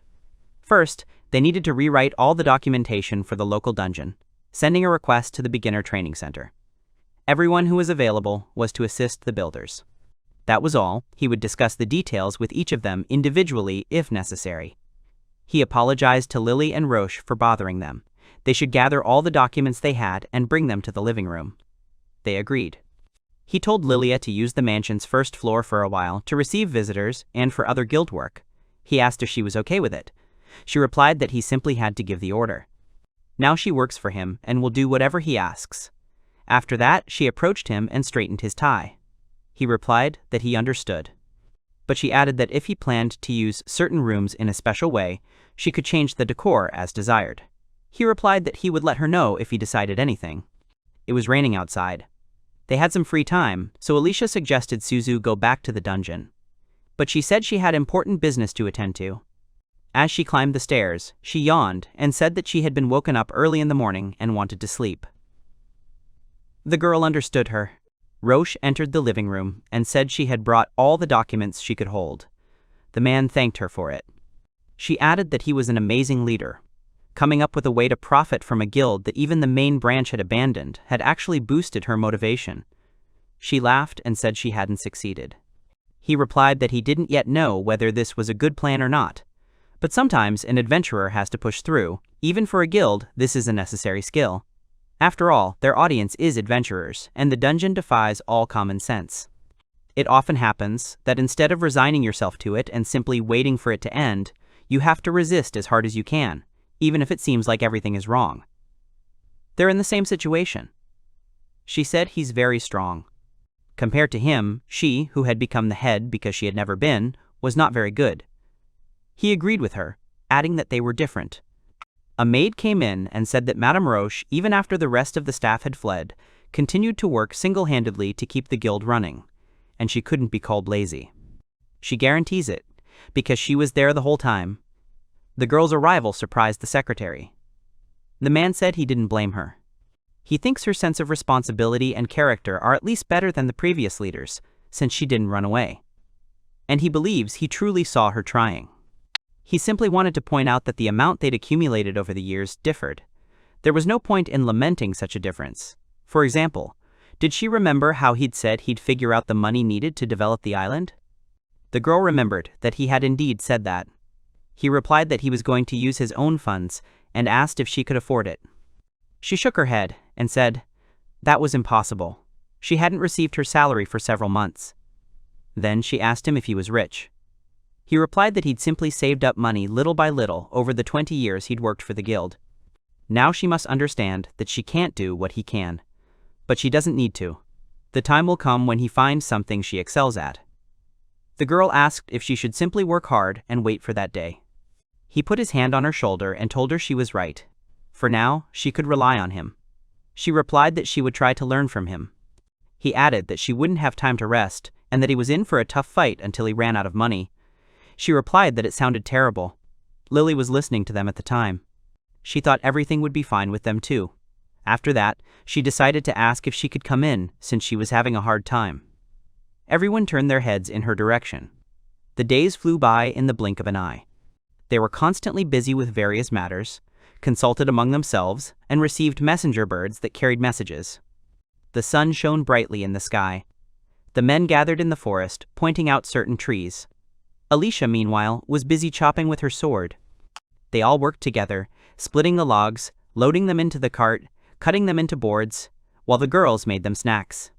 They were gathering on the seashore, surrounded by building materials they had made themselves. The protagonist looked up at the sky and said he thought it was very hot today, too. Construction is progressing well. The results of their appeal to the newcomer centers are still pending. A response should arrive soon. There was no point in rushing though. There was still a lot to prepare. At that moment, Roche ran past, calling him. He asked why so suddenly, since it was his day off. The girls said they'd received a letter from the adventurer school. They were ready to send students to the island. They were very pleased about this. Specific dates were also given. 6 people would arrive in 15 days, but he wasn't sure if they would be able to accommodate them. He stated that they needed to prepare to receive guests. Roche couldn't believe everything was going so well. He replied that it was just the beginning. Then he looked away. He noticed her outfit was different today. She said it was hotter than usual. It was a swimsuit you could jump into the sea in at any moment. Everyone wears ones like that back home. Suddenly, someone tugged at his arm. The girls told him they hadn't been swimming since arriving on the island. Their expressions were extremely indignant. There's such a beautiful sea nearby, and they just work and work. The girls were completely in agreement, so he suggested they all go for a swim together. And then he thought about how his colleagues had invited him in his youth, but he wasn't particularly keen, trying to figure out if it was fun. But the girls quickly grabbed him, starting to undress him, asking him to tell them everything. Suzu said that when you bathe, you need to oil your naked body. He replied that he didn't know that. Roche was shocked, not understanding what they were doing. In the dungeon, monsters were running toward the humans. The girl said they were spotted by 5 giant rats. The boy said he and Lucia would hold them off, and Carlo should cast a spell. They immediately began fighting their opponents, realizing they were faster than they thought. The leader told Carlo to use magic. He used Burning Blast. It was a dead hit on several monsters, but he missed 2, and 1 was unharmed. And the leader said it was great, because he'd scared them. After that, they continued attacking them, using swords and arrows. The leader himself protected them all with his shield, while the others attacked. Finally, the last monster remained. They set off in pursuit, and Carlo shouted for them to stop. But they had already run into the room where the skeletons were, ready to attack. The girl fell to the ground in surprise, and the enemy was already swinging at her. She closed her eyes in horror. But at that moment, Alicia arrived and destroyed the skeletons with a single blow. She apologized for interrupting. The leader helped the girl up. They thanked her for her help, but she said it was unwise to go down in pursuit of one monster, as they might run into other monsters. Lucia said they understood it in their heads. The leader added that they were simply in the spur of the moment, thinking everything would be fine. She replied that it wasn't very funny to hear that from a tank. Basically, an adventurer's job is simply to complete missions. Anything else is a waste of time. Especially if they're new, it's worth avoiding combat so you can escape. For example, in this quest on the 2nd level, while gathering medicinal herbs, an encounter with monsters at the gathering point is inevitable, and until then, it's best to conserve your strength. Injuries are unacceptable, so a defensive formation centered around tanks is essential. They also need to conserve spells whenever possible. For example, a wizard's explosion magic is limited to 1 cast. He confirmed it, and the tank asked how she understood it. The girl added that they still needed to discuss how best to use the team's combat resources in the dungeon. Gathering medicinal herbs is a very easy task, but they were very tired. The leader said they were able to see Ms. Alicia. Lucia added that he was very lucky, she'd only heard about her before, but she couldn't believe they were accompanied by a celebrity who's even in the Adventurers Hall of Fame. Carlo added that she's also a model. Ice Sword Princess Alicia, she's as tough as her name suggests. The student wished she'd be stricter with him. Carlo added that she'd been through so much and become successful, and he had a lot to ask. He was so nervous that he didn't remember anything she said. Meanwhile, a group of people arrived at the mansion. Inside, Lily thanked them for their work. She needed a request and the requested items. Tank replied that he'd done a great job. Lucia added that she did the same as everyone else. Roche asked them to wait a little while. Lily gave them money and thanked them for waiting. It was their reward for successfully completing the task. They looked at her and realized it was a simple quest. Instructor Camellia asked them how they liked the first dungeon. She was hungry, so she suggested they discuss all the details over dinner, since they were probably hungry too. She wanted to say she'd pay for everything, but this time the school would be covering accommodation and meals on the island. A large variety of dishes were placed before them. This is included in their monthly tuition fees, so they should simply enjoy it. Everyone was very pleased. She added that, however, all expenses, thanks to the guild's kindness, were very low. Therefore, they shouldn't dirty or break anything here. Everyone agreed with her. They began eating, commenting on how delicious the fish dishes were, and the meat too. The cooks on this small island were excellent, they called the maid.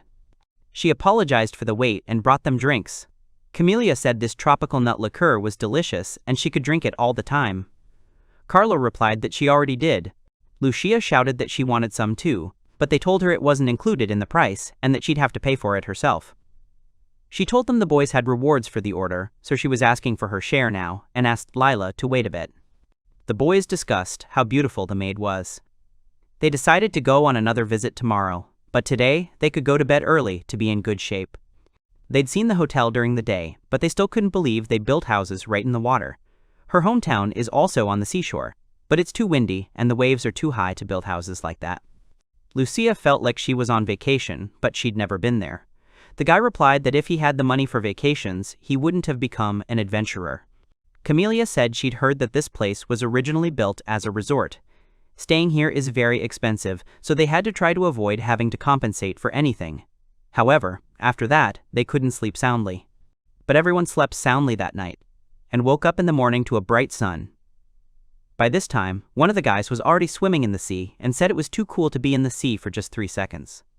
Camellia called to Louis, telling them they needed to quickly pack and head to the guild. Everyone immediately agreed. The boys were told to remain vigilant. Everything in the dungeon had to be done carefully. Suddenly, worms emerged from the ground, frightening Louis. They also attacked the wizard, knocking him to the ground. They began to fight them, but at that moment, the plant monsters attacked. Surrounded on all sides, they realized this was bad. The boy suggested retreating to the previous location, as the wizard needed first aid. Lucia agreed, saying she'd clear the way for them. Ludwig decided to carry Carlo. Nina was also supposed to take on the monster. He would retreat as the opportunity presented itself. The girl began using her normal attacks. They ran quickly, shooting back at the monsters along the way. Eventually, they quickly escaped the dungeon. Alicia watched them. At the guild building, the instructor told them they were doing well. She didn't understand what had happened, thinking Louis couldn't retreat. He replied that he simply hadn't bought a recovery potion. She called him names for it. He said they were very expensive. He thought that if he and Lucia did their job properly, they could defeat dungeon-level monsters and keep their items. So he only bought a first aid kit. Camellia wouldn't call it preservation, because in the end, they have nothing. If this had been any other dungeon, they wouldn't have escaped so easily. Between the acidic fluids from the higher worms and the toxic plants, they'd have been stuck there for a week. They came here to test their ability to cope with the dangers of the dungeon. Did they think they were at a resort? The fact is, overconfidence often leads to the end of life. But it's good to experience it for yourself. They need to make as many mistakes as possible now, while they're here. At that moment, someone called out to the boy. Carlo said he was fine and could walk on his own, so he suggested they return to the dungeon. It was until noon, so they could still try to complete the quest. He looked at him and said they should be able to destroy 10 slugs in just a few seconds. The instructor called them back, but they left. Watching them go, she greeted the guildmaster. She thought it was a very good idea, a dungeon-based training program. Wouldn't it be perfect for a water-based course? She's in favor of sending newcomers on a regular basis and will discuss this with management. She'll also work on getting letters of recommendation for other schools when she returns. She's leaving a little earlier, tomorrow. After that, she'll be back in a week, so she's asking you to take care of them while she's gone. A week later, the students reached the cave where the lake was located. They marveled at how beautiful it was, and this was the deepest part of the island's underground. They were able to navigate this path quite easily, although the first couple of days were tense. One was so nervous that his vision became clouded, preventing him from performing to his full potential. Alicia said she'd watched them improve every day. She thought they were a good team. Ludovic said the key was to stay calm, just like him. Lucia was genuinely surprised by how calm he was, as if he'd become a different person. He asked her again, but she replied that she hadn't said anything. They continued bickering, while Alicia stood to the side and laughed at them. Later, they gathered on the beach, deciding they could play before the boat picked them up. A joyful Lucia held a drink in her hand. Suddenly, they saw a boat already arriving, which displeased them. Louis suggested the girl earn money in other dungeons and come here next time for a vacation. She blushed and agreed.